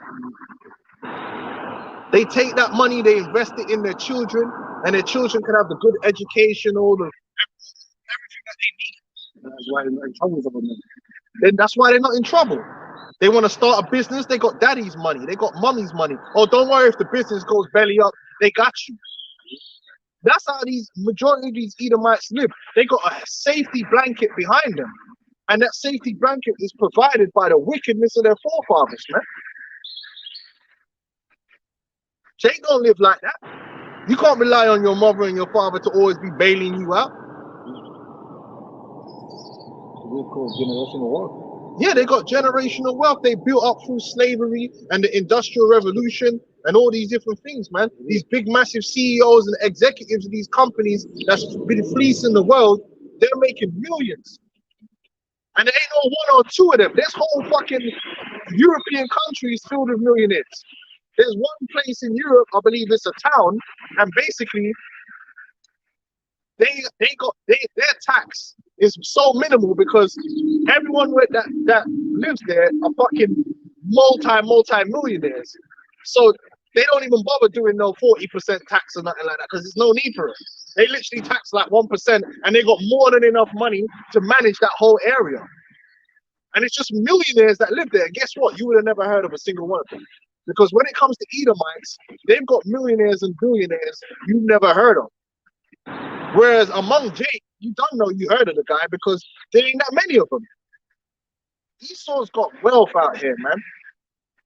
To be somebody among Esau, you got to be in the billionaire status. Otherwise, really, who are you? You can't even get into the country club nowadays with a 10 million thing. They might be laughing at you like, what's your net worth? 10 million. What's he doing here? They laugh you out of the country club. They've always said them man got generational wealth. Yeah, that's what they got, but Jay got generational debt. Yeah, man. Yeah, that's the part of the curse, though. Curses, man. We're just born into a shitty situation over again, man. Having to deal with a handicap all the time. Them man are plus, all the money in pluses before they even come out of the womb, man. All them scumbag lawyers, mainly them JOOs, that be working for these companies and getting them off. You know what I'm saying? Like, and they're making all that money, man. Oh, it's all blood money. They show you that in Devil's Advocate. Satan was working with all them lawyers, man. Well, the fact that these trade companies, right? They're still getting paid out until like last years ago, or whatever. They what's it called? Compensated the plantation owners, man. Yeah. So this shows you, man. So scummy, man. It's all scummy activity. But Jay didn't get a damn thing from them, man. Scum, man. Go on, It's the book of Job 51 and 7. Wherefore do the wicked live, become old, yea, are might and are might in power. Their seed is established in their sight. Right, mighty in power, because these Edomites, they could pick up the phone and make shit happen. They could pick up the phone, and that's the difference between you so-called Negroes, Hispanics, and Native American Indians. Yeah, your favorite rapper can't pick up the phone and make shit happen. I mean, they could probably pick up the phone and make something happen on the block somewhere. Like, yeah, that's small fry. I'm talking they could pick up the phone and really make shit happen. They can lobby. They got politicians in that because it's all one. The whole thing is all one group, right? And they can change this law here that make it where they make another 200 billion just by changing that law or getting that tax exemption or getting that government contract. Yeah? That's what they can do. They can shut down your business. They can make it where all of a sudden a bunch of agents are coming in and they're checking this health code and that health code, and you're gone, you're out of there. Meanwhile, their business never gets a fucking check. That's how it works, man. Yeah, man. Their seed is established Is it on? Yes, I do. their seed is established in their sight with them and their offspring before their eyes. Right. That's so their youths then go to Harvard and Stanford and Oxford, and a lot of times they ain't even got to be smart. They'll pay off to get the credentials they need. It's just all formalities because they already got their pathway set up for them anyway. Like look at George Bush Jr. That dude was an idiot, but he became president because it was already set up. Man, just in uni smoking weed. You know what I mean? Like they already got it set up, man. The seed is established. They got their root already set up. Yeah. Nepotism. Their houses are safe from fear. Never, Right, they live in middle class areas. They don't have to worry about certain crime and certain things happening around them. That's in your area. That's your problem right there. Okay? Their house is safe. They don't have to worry about breaking in and things like that, and gunshots popping up and bullets flying through the window, even though they'll be involved in it. They might be involved in the drug trade, but it's never going to touch where they're at. You know, the violence and all these things, that's relegated to you Negroes areas, man. They living in the nice areas, the cushy areas, Richmond and all them places there. I was watching a thing of stabbings in London, and then you go to Richmond, almost zero, man, because that ain't happening over there. And I've been over to Richmond. It's a very nice area. Different shops, not too many chicken and chip shops. Nice little places to eat. I'm like, yeah, by the river. You see them all out there riding with their family. Hi, guys. Meanwhile, they're stealing Granny's mortgage, you know? That's what they do for a living. Good, their houses are safe from fear. Neither is the Lord of Most High upon them. Their bull genders and fails not. Their cow calvers and casteth not a calf. They send forth their little ones like a flock, and their children dance. Right, like the Rothschilds, the Rockefellers. These are extremely successful families, man. And they've set up shop all over the world and spread themselves out. And the family's got so much money they could change their name, and that's also part of the money family, and they still got money. And you could go even if you go to any South American country, type in the top 10 richest families, which always remember that the money they declare or the wealth they declare is never the full money, but you'll see it will be a family, and that's how they operate. So the wealth isn't just with one brother. There might be like 4 brothers and 3 sisters, and then when you look at the wealth they command together, it's like, wow, they might have a whole empire. Then there'll be another family. That's how they operate. We have whole families, and then there's the cousins and nephews, and they got a high net wealth too. Then there might be another family with different surnames, but really it's the same family. So it's just like the Rockefellers and the Rothschilds. The Clintons are supposed to be Rockefeller, just under a different name. The Rothschilds got loads of offshoots, families that are really Rothschilds, but they have a different surname, and they also wealthy, and they got money. That's how it works, man. hide the facts. You know, just like Esau does with his identity as a whole. I hide it. You don't be identified as an Edomite. They want to draw attention. But the House of Windsor, that's an example. You know, the so-called royal family, they call themselves the House of Windsor, when their original surname was Saxe-Coburg-Gotha. And they're cousins in the royal family in Spain and so forth. They look just the same. When you see the Princess of Spain and all that, they look just like Lizzie and them, with a tan. Oh, no, I'm joking, but there you go. They take the timbrel and harp and rejoice at the sound of the organs. They spend their days in work and in a moment go down to the grave. They enjoy themselves, build up an empire, a dynasty, and then they die in their wealth, man. And that's what's been happening with these Edomites. You know? Well, there's families that has been doing that for years, man. Psalms, I love Psalms 144. And it's like, you look at this guy, Donald Trump, right? Trump was made by these elite families, man. Because his dad he didn't come from money. His dad came and started working with real estate, and that's how he built up his money. But a lot of these guys like Trump, they're paper billionaires. They're guys that have been put in that position to look like they got a lot of wealth, but they don't really have a lot of liquid wealth. You know what I mean? There's different types of wealth that you could possess. Like you could be a billionaire and not be liquid, meaning most of that wealth that you claim you have, you can't hold up on it. You know, you look at the Rothschilds, they got every type of wealth you can get. They got every type of asset. They also got liquid wealth, meaning they got billions that they could spend right now today, and it don't affect them.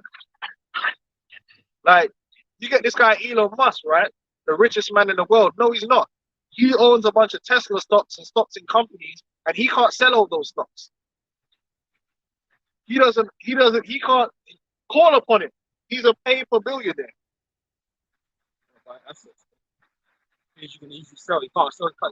Otherwise, company will hit. Yeah, he wouldn't get the full worm. So they're all there. Like, a lot of these guys they're wealthy, but the real wealthy guys are the guys that they got the money on deck. They got everything on deck. They got all the different assets under their control.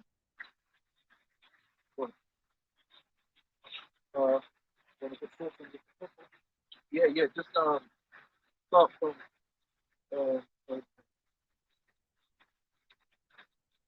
That's why we need deliverance, man.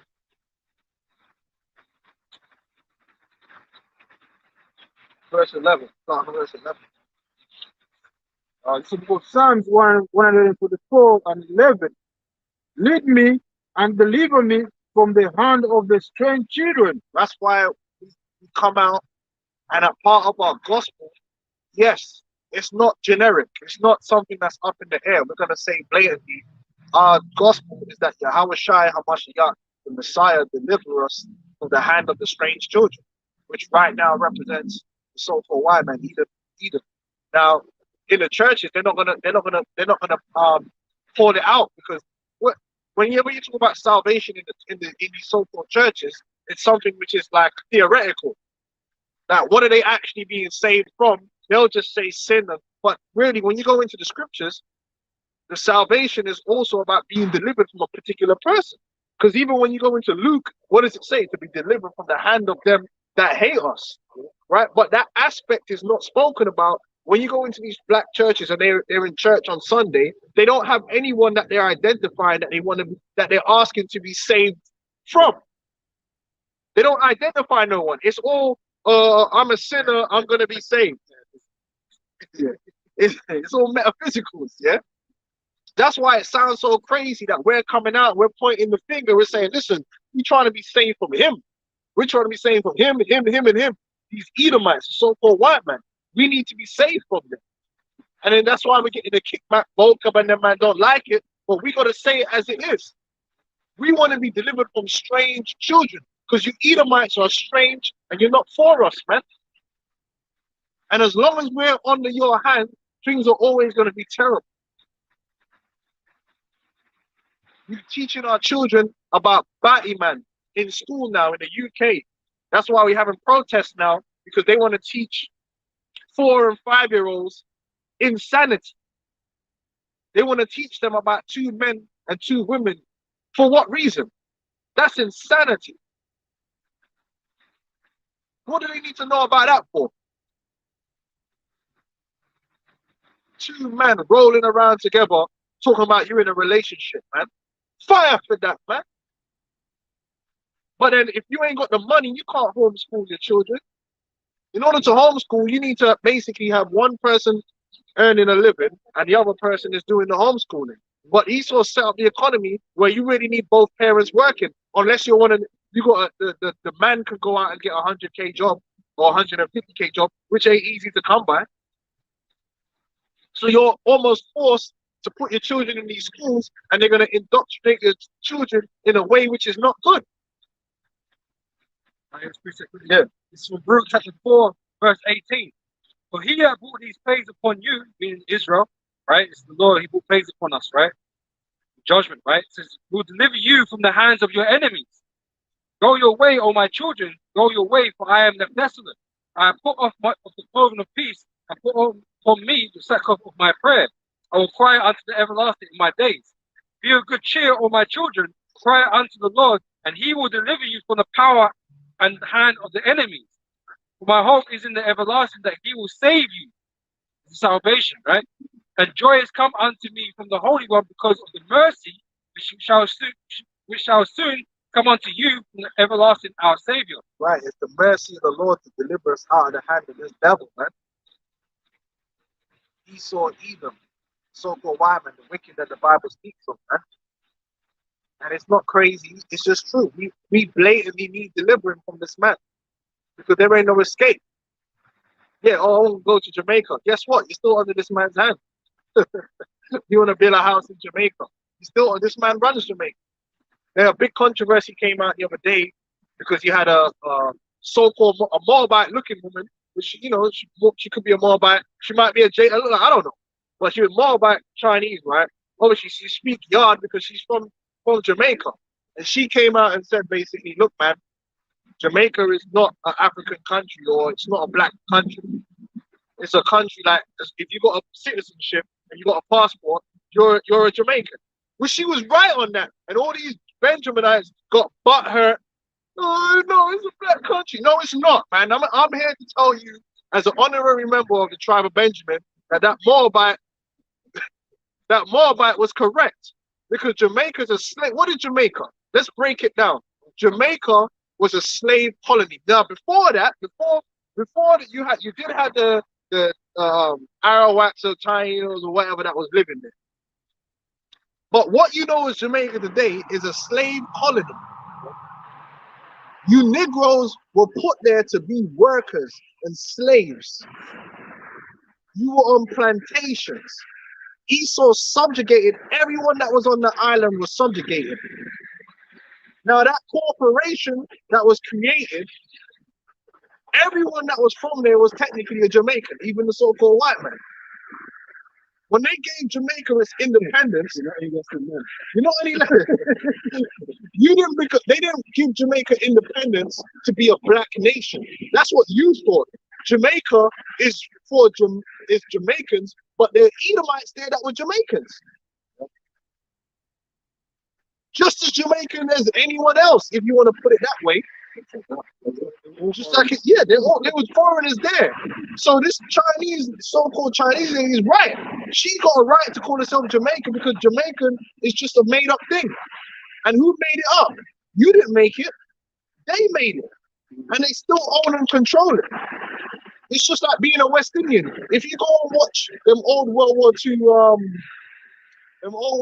videos where the British were calling on the West Indians to come in the army, and you look at who was coming, so-called white man was there, so-called black men were there, and they were all West Indians. Because to be a West Indian don't mean nothing to do with your color or your ethnic heritage. It's a geographical location.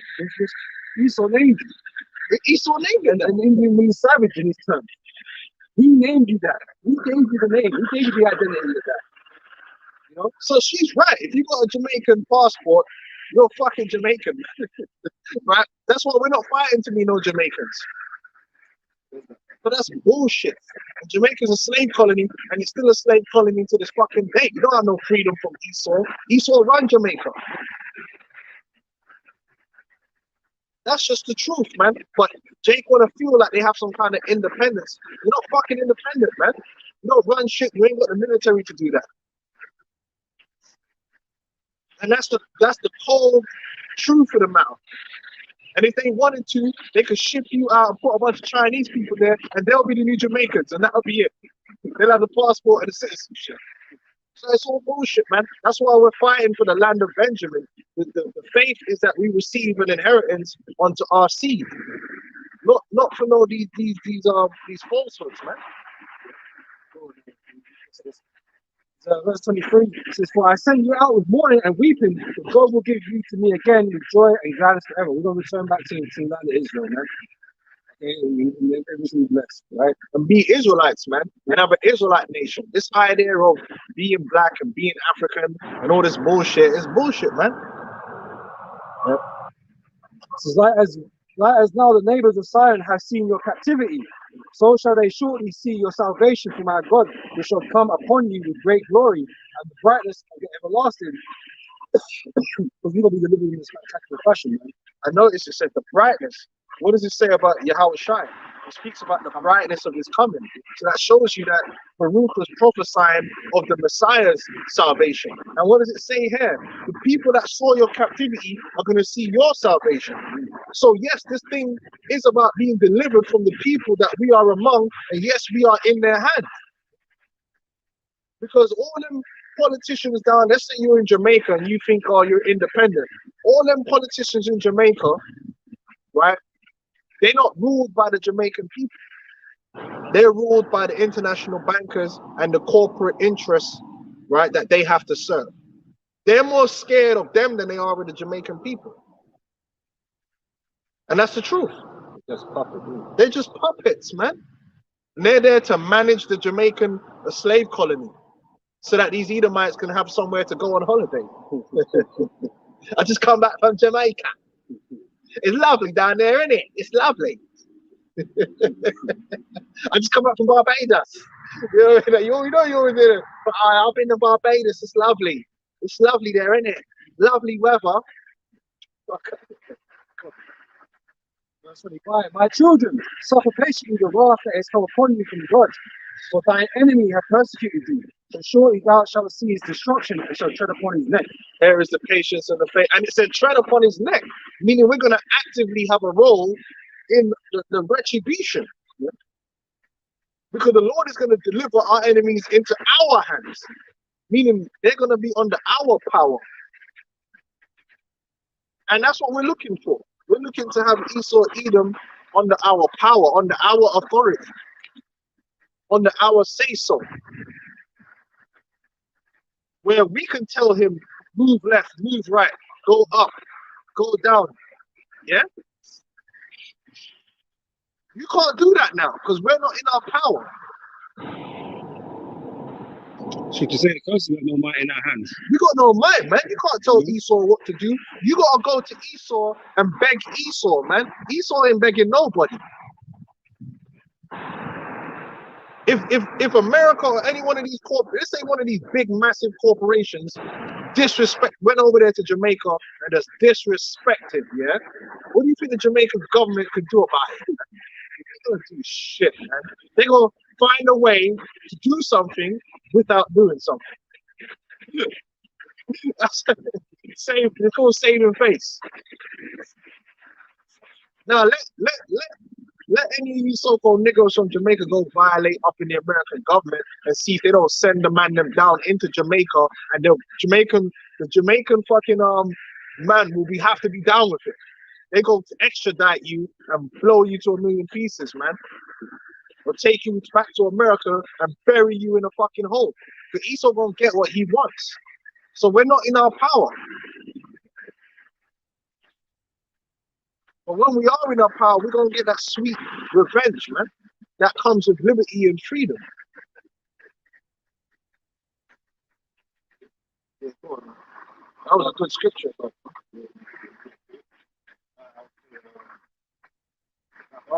Psalms Okay. 144 and 11. Lead me and deliver me from the from the hand of strange children whose mouth speaketh vanity. The mouth speaker. Esau's always chatting like we say here in the UK. Just keep it real. Esau's always chatting shit, man.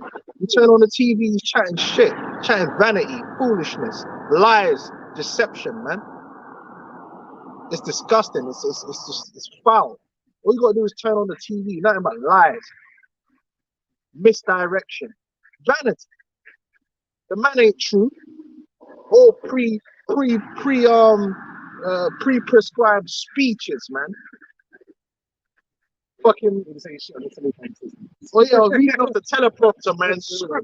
Scripted bullshit, man. None of it ain't real, man. Esau don't know how to keep it real. Even when man are apologizing. Remember when Matt crying. yeah, man, was crying and shit. It's all fake. He read it, man. You should read his eyes. You know, it was put on the whole act, man. Then go on fucking I'm a Celebrity. Get me out of here, man. It's all vanity, man. Bullshit, man. And then Esau try to shame you into loving flamers, man. That's the here it is. Esau's managed to make it where they don't want you to just be nonchalant when it comes to these you know what these people that I'm talking about. Now your morality is judged by how much you promote and accept them. Yeah. So now if you don't promote and accept these you know who I'm talking about, you're not a moral person according to Esau's world. You're immoral. You can't. You have to be down with it. You have to promote it. That man will challenge you. Like, why aren't you wearing the armband? Hold on, I don't want to wear the armband. Boom. What do you mean? You don't want to promote it? That means you're immoral. You have to support. Wow, that's vanity, man. Go on, man. Hey, man. On their right hand is the right hand of falsehood. Their right hand is the right hand of falsehood, man. They live off lying, deceiving, misrepresentation, the omission of information. Like I saw in my news feed the other day, 7 JOOs. They got clapped up, rifle shot. Yeah, I don't know whether they died or whatever. I didn't really care, but yeah, they got clapped up, right? Do you know how many Palestinians and that get clapped on the regular from these dudes? Do you know how many? Not only that, how many Western journalists? Hundreds of Western journalists have been killed. Do you ever see that on the news feed? They omit that. So in your mind, if you only listen to the news, it's just these men getting killed. Because they will omit to broadcast when anything. That's how Esau manipulates people, man. To paint a picture, man, and it's falsehood. That's why now they want to push all these fake rich Negroes in your face to make you think that Jake's made it. So all over the TV, they'll have programs like, and all the programs do is showcase these fake Jake with the most bling you can ever see. So in your mind, you're thinking, "Rah, Jake's made it." Because every time I turn on the TV, there's a Jake with 1,000,000 diamonds. When the reality is, nah, that's not. I ain't never seen a nigga with a chain like that in real life. Them niggas is all on TV. This is the truth. You know, Esau knows how to lie and manipulate situations, man. Gotta be delivered. You know, go on. Everything else is false reality. That's what they're giving you. Feminism, another false reality. You know, the gender war, all this bullshit, man. Andrew Tate and all this sort of confusion and madness, man. In our world, everything's going to be simple. There's only going to be the truth. Only the truth. That's all that's necessary. You don't need all this confusion. It's a waste of time and energy and your being, man. But Esau thrives on confusion. Esau will sit there and make up a bunch of conspiracy theories, man, just to muddy the waters, man. If you take the vaccine, it's gonna turn you into an alien. Esau did that, man. Come on, it's just Esau's come up with madness. Esau come up with the most madness because he himself is trying to foster that confusion. So then you don't know what to believe. Oh, look, hey, man, I looked under the microscope and there's bro, how many different things have you seen saying what the, you know what I mean? But one of them is true, but then there'll be like a thousand of them pure madness, man. Esau, who do you think behind all that? Esau spreading the confusion. It's got to go, man. He's got to go. That our sons may be as plants grown up in their youth. As plants growing up in their youth, man. That your sons can grow strong because children grow up in an environment, man, a safe and healthy environment, man, where they can be edified and educated properly in a healthy way, which is according to the way of the Lord.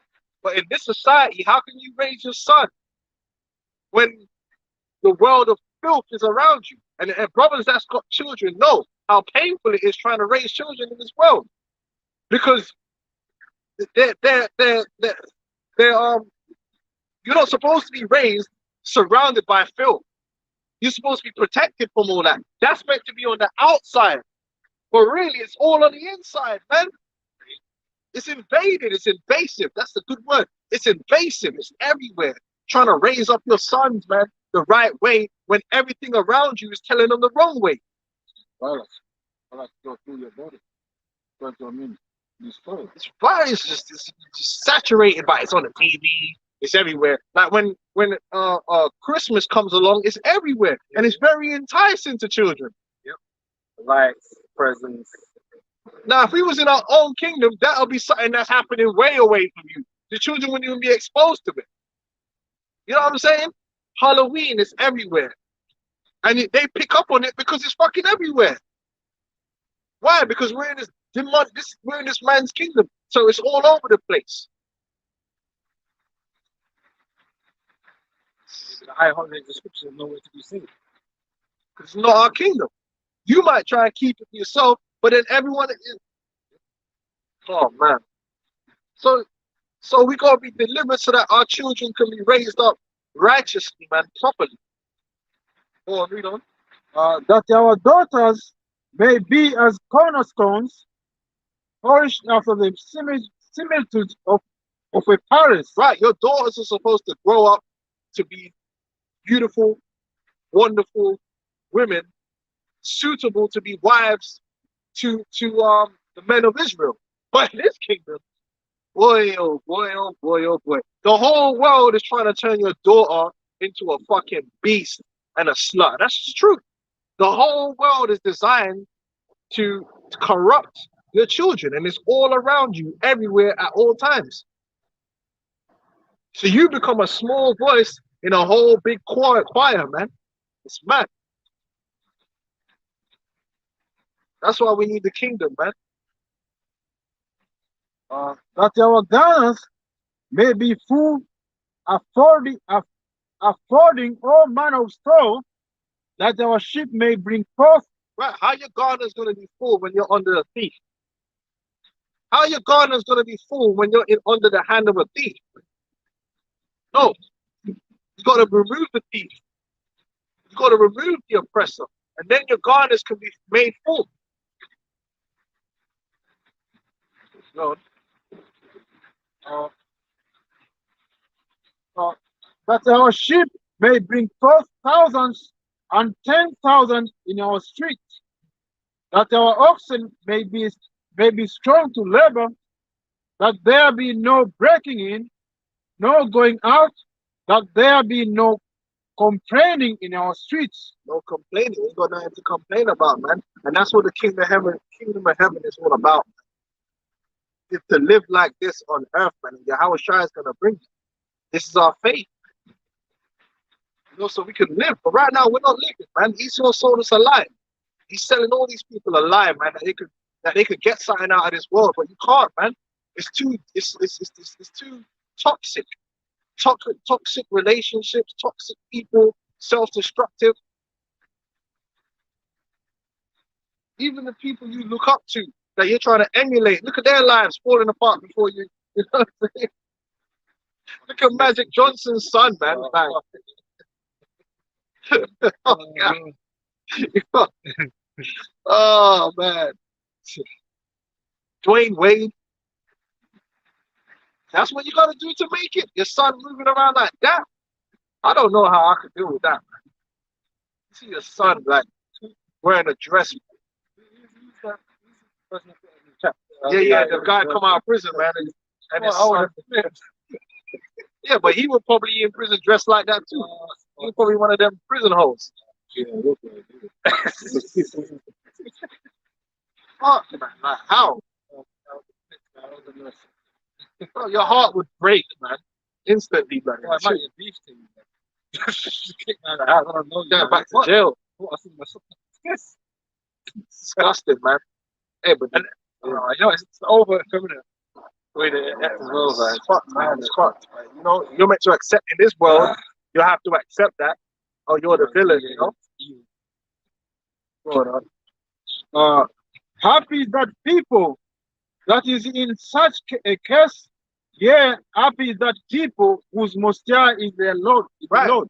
True happiness, and that goes back to John the 10th chapter. See, Esau sold Jake the lie. He's dangling happiness in front of Jake, you know, like a carrot, dangling it. Oh, just do what I say, do this that way, and the happiness is gonna come.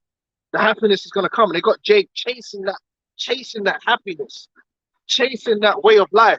Oh, just go to church, right? Sing and dance with vocab, and everything's gonna be all right. Vote for Joe Biden. You know, oh, all the racial problems, they're gonna be solved. Vote for Obama. When Obama comes into power, oh my God, celebrate because all the problems is over. You know, this is what Esau does. He's selling you a lie. Be a homosexual. Yeah. Be a lesbian. Be a feminist. Be a thug. Be all these different things. Follow after these different ways, and you're gonna receive the happiness that you desire. You're gonna find pasture. That's all a lie, man.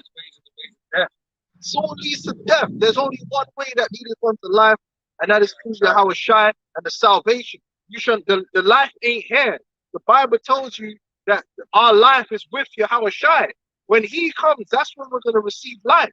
There is no life here to be had, and that's a sad. I mean, you still gotta get up every day and take step by step. But the reality is, you're not getting up every day, step by step, to accomplish anything here. And it's a hard thing to take because we're carnal beings in this world, isn't it? You're temporal. You're looking to make shit happen here, but guess what? It ain't gonna happen here, man. It can only happen in the kingdom. It's Micah 2:10. So rise ye and depart, for this is not your rest, because it is polluted. It shall destroy you, Right. even with a sword destruction. You think to yourself, oh yeah, like if I could just make this amount of money, if I could just do this and do that, what do you think that's gonna do for you? In the normal world, that won't work. But this isn't the world that you think it is, man. Nah, man. It's out for you to win. Listen, you get money, then what do? I'm gonna tell you how fucked it is. There's always a catch. I've been there. So like, let's say like you say, listen, I want better for my children. I'm gonna send them to a better school. When you send them to that better school, you know who's gonna be in that school? Edomites. Straight away, your child's gonna feel they're gonna be ostracized. They're gonna be racist against that child. Their child's gonna get all kind of psychological problems from being around them Edomites. Yeah. So you didn't win. You say, fuck that, okay, let me send them to a school around their own people. Gonna deal with the fucking nigga shit. You ain't gonna win. Just because you make money in the society don't mean you're gonna make it win. It's not gonna work, man. You can't avoid the wickedness. It doesn't mean your wife ain't gonna divorce you. Right? It doesn't mean you're gonna win. You think, oh yeah, if I could just do Happiness this, after ain't gonna be here, or if man. I could just buy the house. Doesn't work like that, man. You know what I'm saying? I just get this degree. Whatever it is that you're chasing, it ain't gonna lead you to where you think it's gonna go. It happens ever after comes when Yahweh Shai returns. You know, it's not gonna happen for us here. It's true, man. You know, we're gonna still suffer the same issues that we have when we got money or no money. All Except these, for you know, just like you can buy more stuff. That's all it is. all these men nowadays, they just think when you're stuck in that mentality that I'm only another 100,000 away from living the dream, and then a lot of them man get the money and want to commit suicide. So they realize the people around them are empty of evil. You know what I'm saying? Like it's all emptiness. It's 1 Timothy chapter 6, verse 9. The day that will be rich fall into temptation. You're always chasing something, man. Yeah. And he's still got different avenues for you to go down, man. Oh yeah, man, that money. You get that money. The money can magnify your lust. A man will spend his money on what's really within his heart. Because money and power is the great revealer. You don't know a man until you get money. You give a man money and just watch. You're gonna find out. You're gonna find out. You know what I'm saying? When a man ain't got no money or no power, you don't know about that man. Because he ain't got no power or money, he can't do shit. You give a man money, guess what? If his lust is pussy, he gonna spend all his money on pussy. He gonna destroy himself that way. The nigga like drugs, he gonna say, if you give a crackhead money, he gonna fix his life. You think he's a crackhead because he didn't have money? No, he's gonna take the money and buy more crack. Because that's what he's lusting after. You know?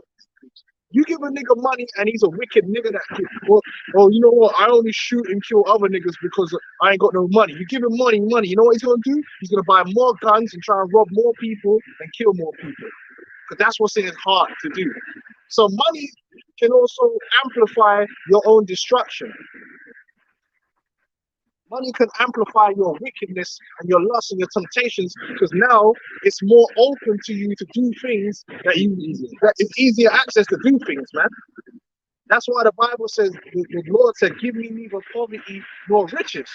Because you get too much money, all of a sudden you don't want to do no videos no more because you want to go have fun. You know what I'm saying? There's more things open to you. You live like the top G. You be all up in the strip club like them dickheads throwing $1 bills all the time, man. Giving into their own lust. That's why the Bible says you got to mortify your members, man. So it ain't all about getting money. Not in this world. That money will destroy you. Them demons will just be coming after you. All these nasty ass hoes will be coming after you. Wicked ass niggas will be coming after you. Come around you. The more money you got, the more wicked niggas will end up surrounding you. Backstabbing ass niggas, man. Hey, it's true. Niggas find out the hard way. Next thing you know, you're walking down the street and a man's looking to bust your forehead because you got a gold chain on. So you're always paranoid. Hey, when I walk through my town, it's grimy as hell, but I ain't got to worry about nothing because ain't nobody trying to rob me because I ain't got nothing for them to rob. They know that. They know that. What's the point, man? It's a waste of my time. But as soon as you start moving with that bust down, bro, you better watch yourself, man. I'm looking for them watches. These niggas in London, they want to run and buy them expensive watches and become targets. The minute you buy that watch, I don't even know the names of these watches because I know I wouldn't be rolling with them. These niggas in London are buying up all them watches because they see the celebrities wearing them, get this 10 grand, 20 grand watch. Bro, them demons is out there, man. And they're looking for you, man. And they'll whack you up for that watch. You better take it off. Hey, it's true, man. That money brings problems, man. Them rappers find that out. Envy, it brings envy as well. Even from your own family, it could bring envy. Jealousy. And this world ain't no winning, man. So, 1 Timothy chapter 6, verse 9 says, "The day that will be rich fall into temptation and a snare, and into many foolish and hurtful lusts." Foolish and hurtful lusts, man. You can get lost.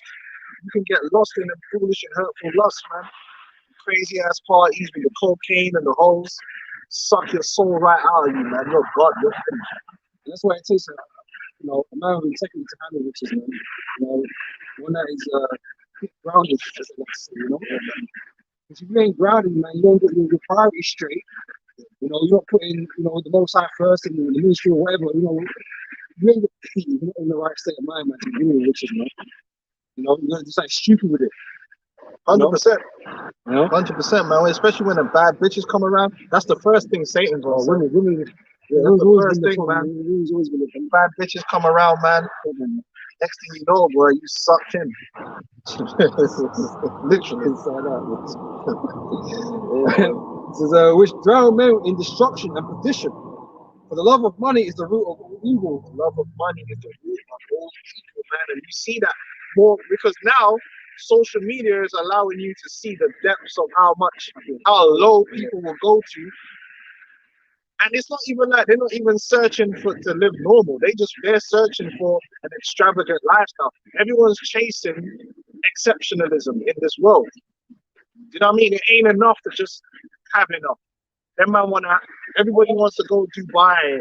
Everybody wants to have the 6-star experience. Everybody wants to have the bust down diamond chains. It ain't enough for these people to just have nice things. They want the super nice things. They want the most expensive things. Like a normal bitch from the ghetto, she want to live like she's the Queen of England. They want to show off. They want to do all these different things. So guess what? They're going to end up in Dubai getting shot on and all this kind of stuff, man. Or on social media doing the most and acting the fool in the hope of making it so that you can live some jet setter lifestyle, man. And in the midst of all that, you sell your soul. You're fake as hell. Save yourself. You got and a lot of them get clocked out there. They're all fake. Like, look, these fitness guys are always getting exposed. The Liver King and all. They're fake. All these people are fake. They're lying, man. They're just liars, man. Manipulating people. Fucking you had these vegans lying. All these influencers lying. They just lie. Yeah, this one woman, she faked her child's crying, bro. And then she didn't realize it was recording. She was coaching the child how to react to the situation for the views. And then she had to make an apology video, some fake ass apology video, as usual. No, bro, you're fake. Everyone's faking it and lying. Nothing's real. They'll do anything it takes to get to the bad. Now it's fake mum, fake everything. Everything's fake, man. They'll do whatever it takes. They'll release a sex tape, strategically release their own sex tape to blow up and do, come on, man. It's just, and that social media is showing you that the depths that people will go to make money, man, to get fame.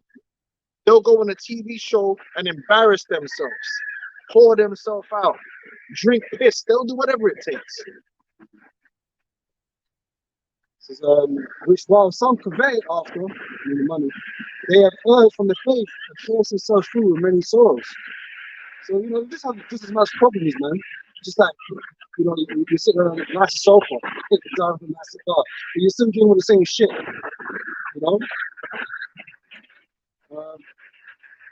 This is Luke 6 verse 24. Says, but woe unto you that are rich, for ye have received your consolation. Woe unto you that are full, for ye shall hunger. Woe unto you that laugh now, for you shall mourn and weep. And that's another thing. These women, people in general, but women especially, man.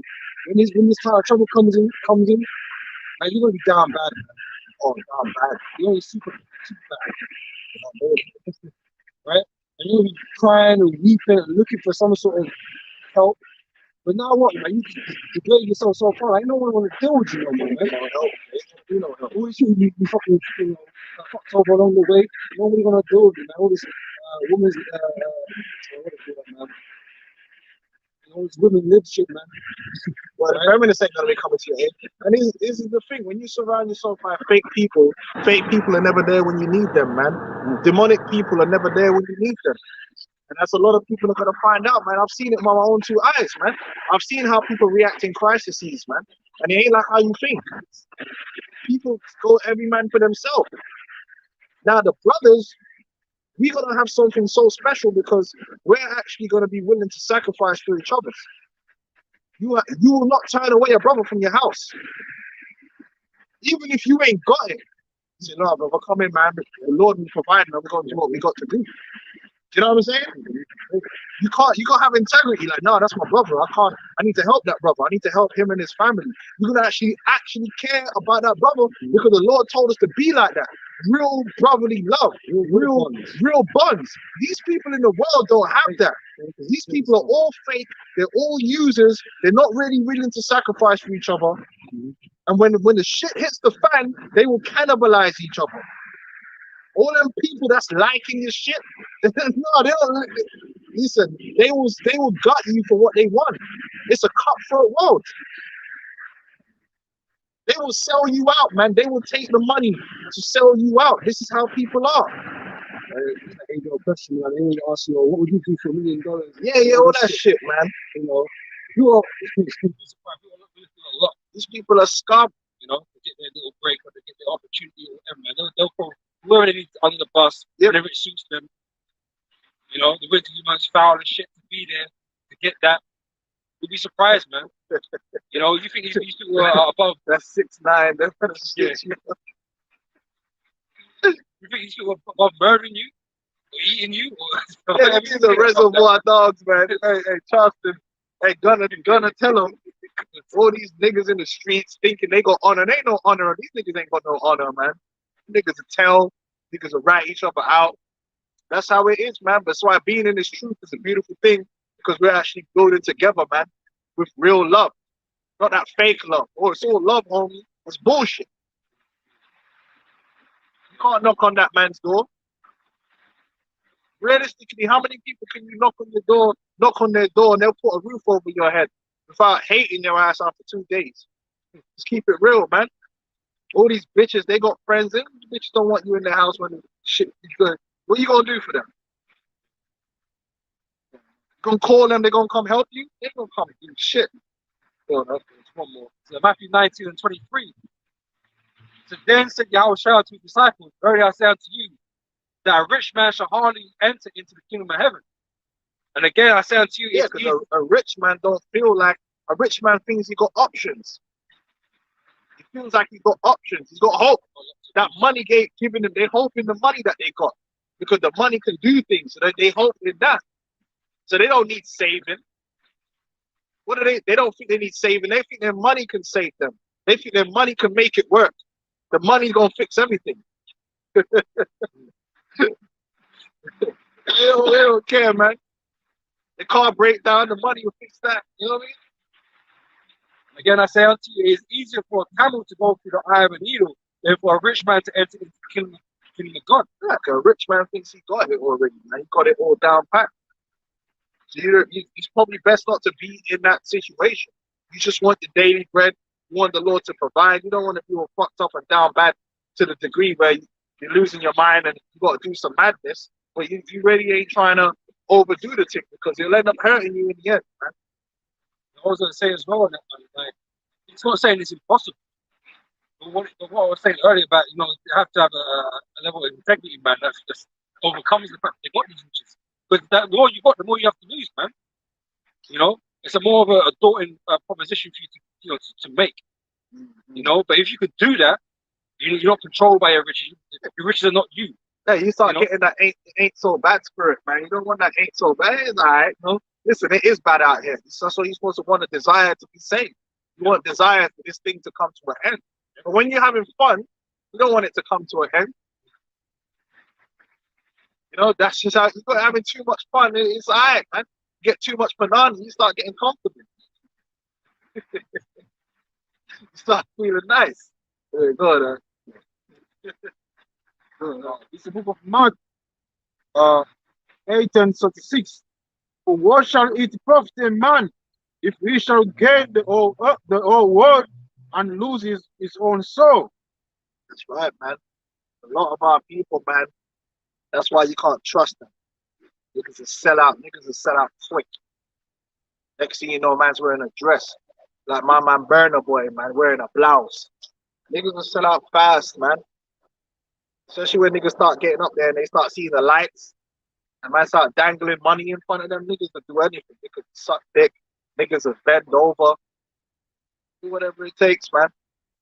You gotta have integrity, man, and seek you. The Bible says, seek you the kingdom of heaven first, and everything shall be added onto you. So you gotta stay grounded with the knowledge that all these things are gonna be dissolved anyway. So why are you trying to set up shop in a sinking ship? You gotta build a lifeboat, bro. All that's unfaithful, man. Because everything that you desire in this world, you get that plus more in the kingdom.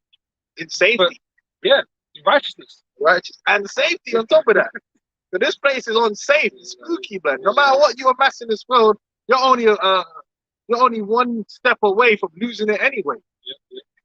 Fucking within the porta potty drop on a man. Yeah.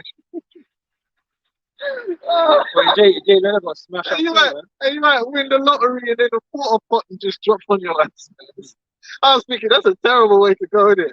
Yeah. Imagine that man's at the funeral. It's like, yeah, we lost. How did man die? A porta potty in the shit. Or something just dropped on man and just violated his life. That is terrible, man. But that's the way in the kingdom. You ain't gonna have to have no worries, man. You're not gonna be spooky about everything, man. Fearful, because there is gonna be no need to fear. You know. It all boils down to faith, man. Because these people don't believe in the kingdom. They don't believe in the Lord, man. Right? For them, it's an intangible thing that's never gonna happen. Yeah. You know, but we believe. And so our belief is going to be rewarded, man. And everything you decide on this side, man, guess what? I mean, you're going to be all right. I mean, you're going to be all right when you come back. But the men of the Lord that strive for this truth, man, they're going to have it better. You know? And like we said, in it, that, you know, in the kingdom, we're going to be the superstars, man. Ain't going to be no Jay-Z. You're going to be a king and a priest, yeah, for sure, man. But you ain't going to be on the high level amongst the Israelites, you know? There's no winning in life. What's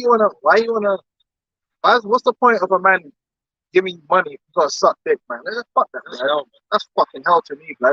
I'd rather just flip burgers, man.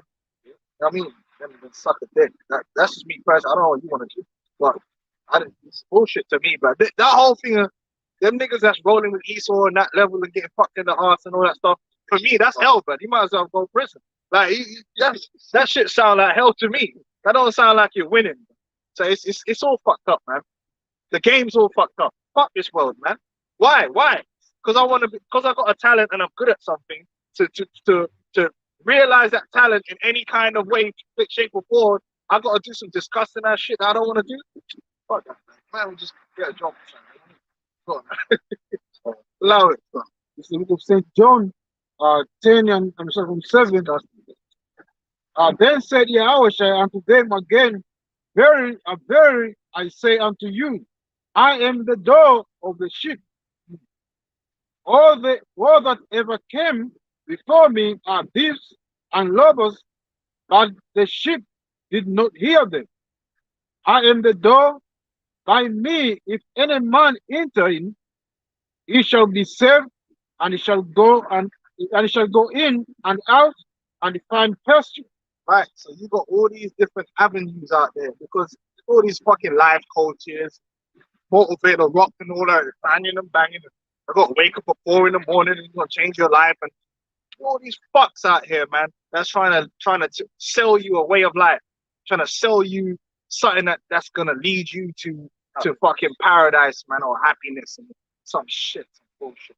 At the end of the day, man, fuck all that. That's the reality of the situation, bro. There's only one way.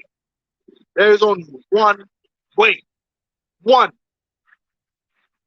Not half a way, I'll take a little bit here. No, there's only one way that you must embrace in its entirety that will lead on to life. And that's Yahweh Shai. Anything else outside of that, you're fucked. You're done out there. Any other religion or philosophy or belief system or fucking lifestyle. But it's what you say, the passion is what passes away. You're going to pass one word, man. Like I read earlier, man, everything that you manage to achieve or get in this world is just nothing but a consolation prize, man. You ain't getting the fullness of what you could be having. You know? It's all bullshit. Esau's the one that's really living that life right now. Esau's life ain't fucking perfect like that. These fucking frauds. every minute trying to sell you. Oh, you want to know how to make me? Then fuck off, bro. Them people are like, you know, then you're gonna have to pay for their seminar, and they're gonna teach you how. That's how they're making their money, man. Getting you the fucking fuck these people, man. Learn the scriptures, man. Learn of the Lord. Learn of the Lord, man. Learn these breakdowns. Value this truth. This truth is the most valuable thing, man. Nigga go and fucking pay the Rock $10,000 to hear him motivate. Oh, fuck the Rock, man. Truth is free, man. Get this. This is what's going to save your soul, man. None of that other stuff is going to work, because in the end, it's all going to end in tears, weeping and gnashing of teeth, man. And you're going to wish that you had this truth. And that's if you're an Israelite. If you're not Israelite, then yeah, don't give the Rock your money, man, or go, you know, one of these other guys. Your success as fast as you can. Yeah, go to the Dalai Lama if he's still alive. Fucking get in the lotus position, man. That might fucking work. Oh, no. Some yoga or whatever, you know? Hey, go to Polite, man. Go to Brother Polite. He'll help you out. He'll enlighten you about the astrological, biological, metaphysical rules of the African nation. It's some bullshit.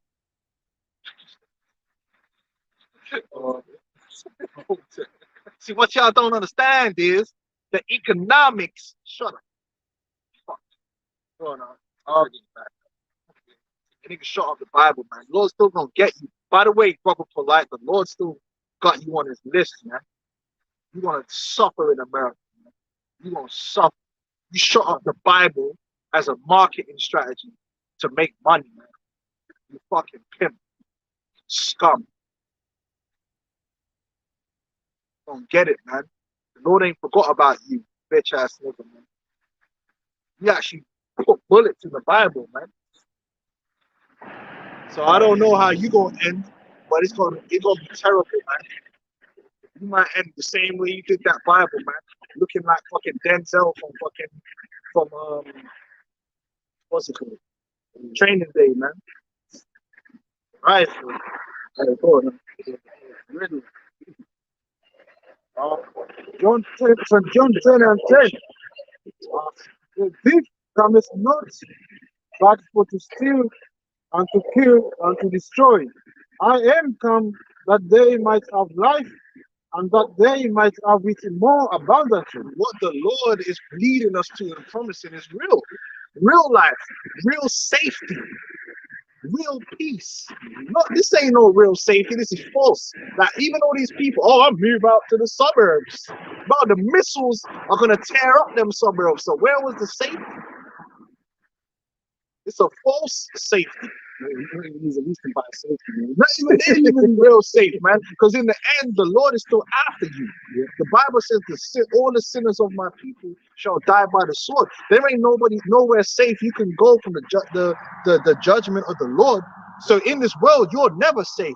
The world that the Lord is leading us into is the purity of safety. You know what I'm talking about? I'm talking about you ain't got to worry about getting run over by a car. You ain't got to worry about no fucking heart attack. You ain't got to worry about a man fucking shanking you up. All these different forms of death and destruction. You ain't got to be worried about what your wife's doing when you leave the room. You ain't got to be worrying about your brother.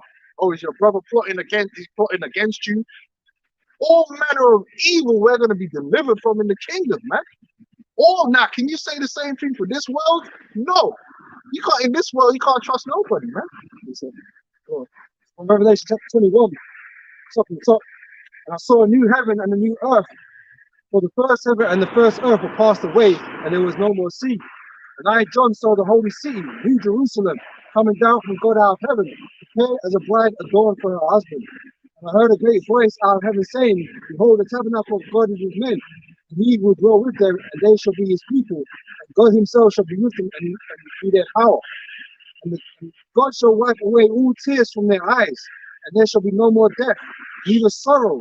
Right, you ain't gonna hear like your son got shanked up or your son's sick. All these different things are normal in this society. You know, I know just about son's in jail. You know what I'm saying? Like all this madness, man. You ain't gonna have to be dealing with that, man. You ain't gonna have no sex tape for your daughter. Go ain't gonna be no slut running around the street bringing you shame. Where you just Oh man, that's transgender. We're gonna be truly safe. That's what the Lord is saying, man. It's real salvation, real safety, not temporary, not the temporary illusion of safety and peace. Real peace. That's what the Lord is offering, and He's going to bring, man. And that's what we have faith in. Now Esau, he's trying to promise you all these things, man, but he's a liar. It's vanity. It will never come. It will never happen. Not under Esau. But he's the devil that the Bible speaks of. yeah. There's no crying. Neither shall there be any more pain, for the former things are passed away. And he that sat upon the throne said, Behold, I made all things new. He said unto me, Write, for these words are true and faithful. There you go, man. There you go.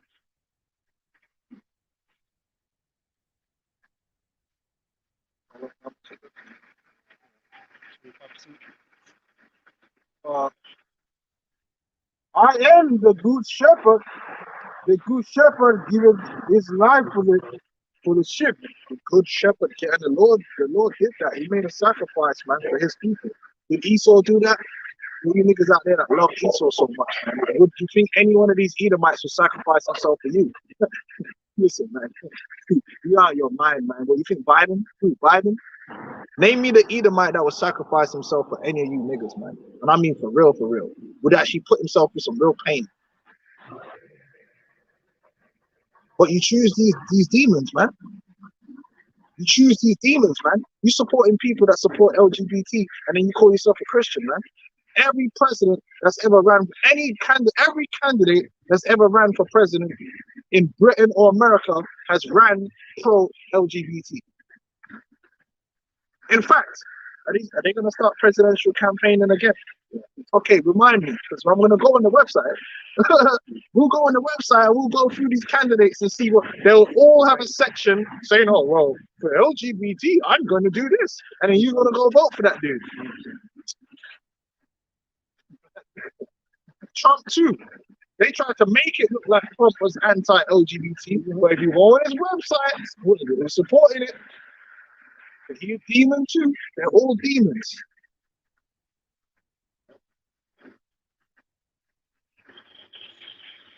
Fuck Esau, man. And don't take the mark of the mark of the beast, man. Don't worship this man. Because Esau ain't no savior, man. He ain't no savior. That's not his role in life. He's a villain, man.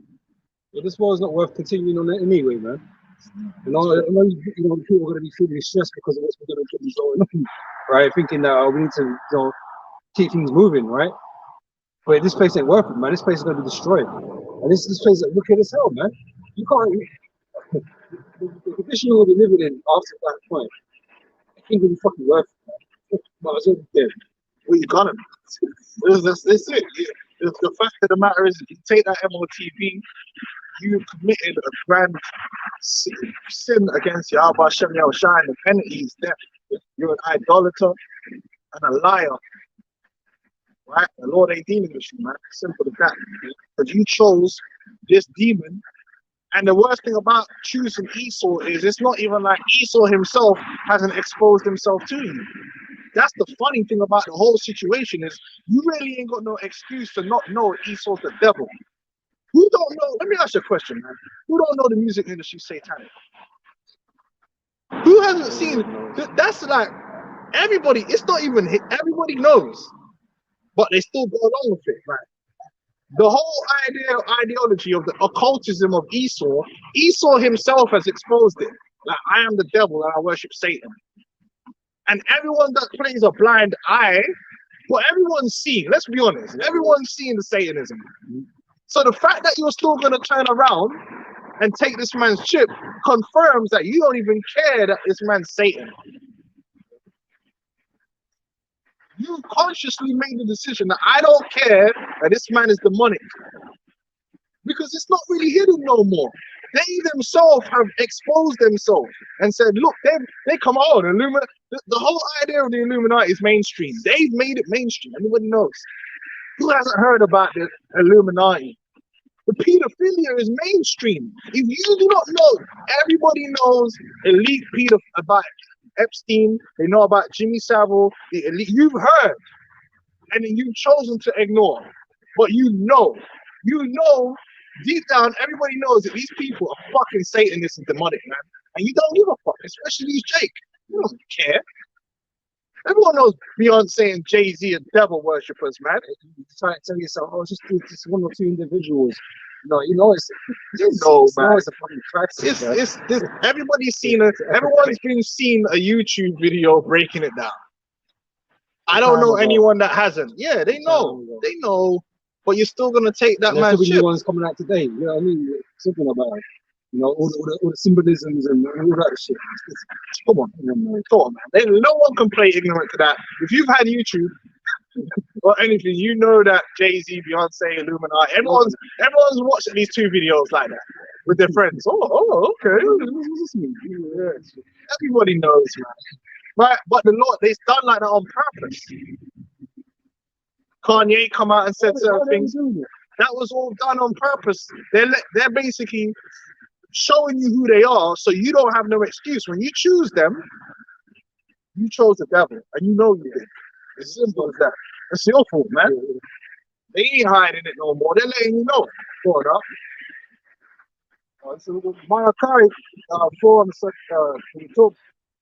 For behold, the day cometh that shall burn as an oven, and all the proud, yea, and all that do wickedly shall be stubble, and the day that cometh shall burn them up, saith the Lord of hosts, that it shall leave them neither root nor branch.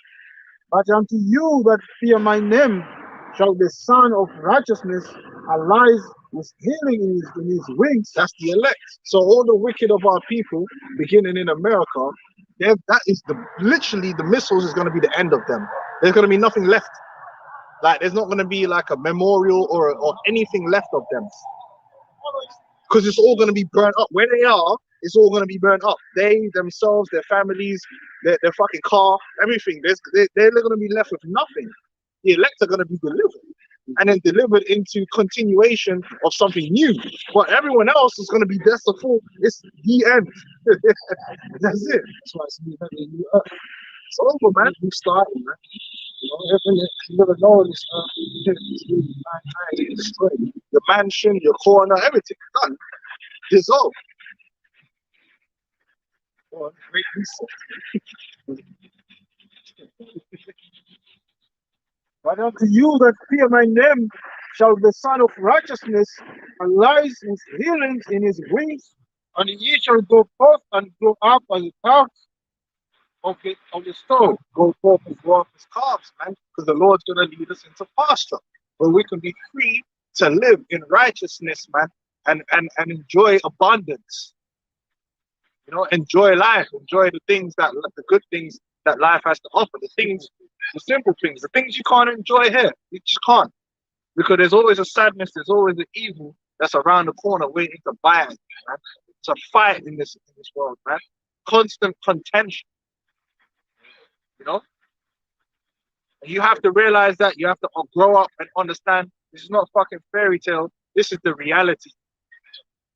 This place ain't it, man. And Esau, you have to disconnect yourself spiritually from Esau and the whole illusion, the whole matrix, the whole illusion and the whole matrix that he builds up for your mind to be trapped in. You got to let it go. See him for who he is and see his world for what it is.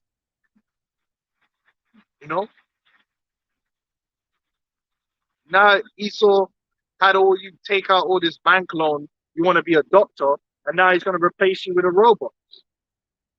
You wanted to be a lawyer, so you thought that was the way to make it. Now he's going to replace you with a robot. You wanted to be a journalist. You thought you was going to make it that way because he promised you. He went into 70K debt. Now he's replacing you with an AI. It's so bullshit, man. You got anything else?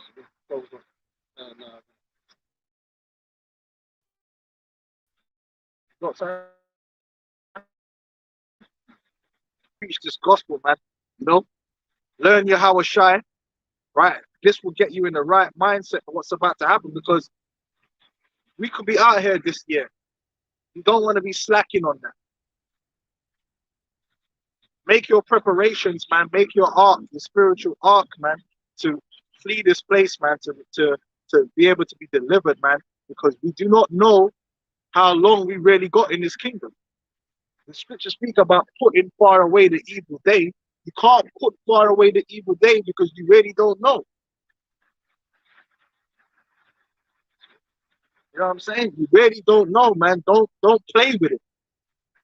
Because once the Lord says it's a wrap for this place, there's going to be weeping and gnashing of teeth, man.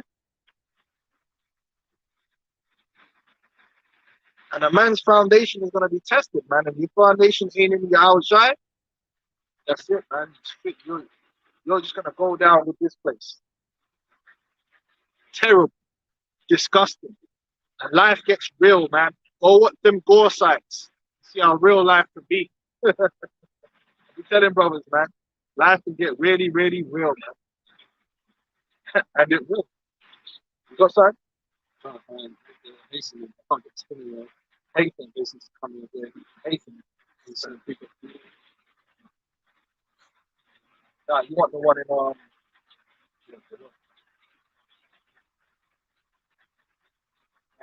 yeah, it's not Isaiah.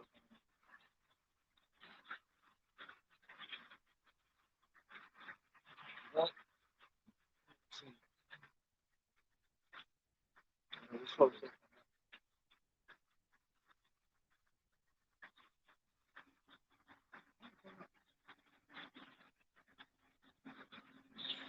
I don't know. We'll close up on that. Right. Right, so instead we say Kal Halal Yahweh, Ba'ashem Yahushai, Ba'ashem Kakadash. Double honors to the apostles and elders of Great Millstone. Honors to you brothers out there in the highways and the byways, teaching this word in all sincerity and in truth. Shalom to you brothers and sisters out there listening and learning, supporting the ministry. Shalom. Shalom.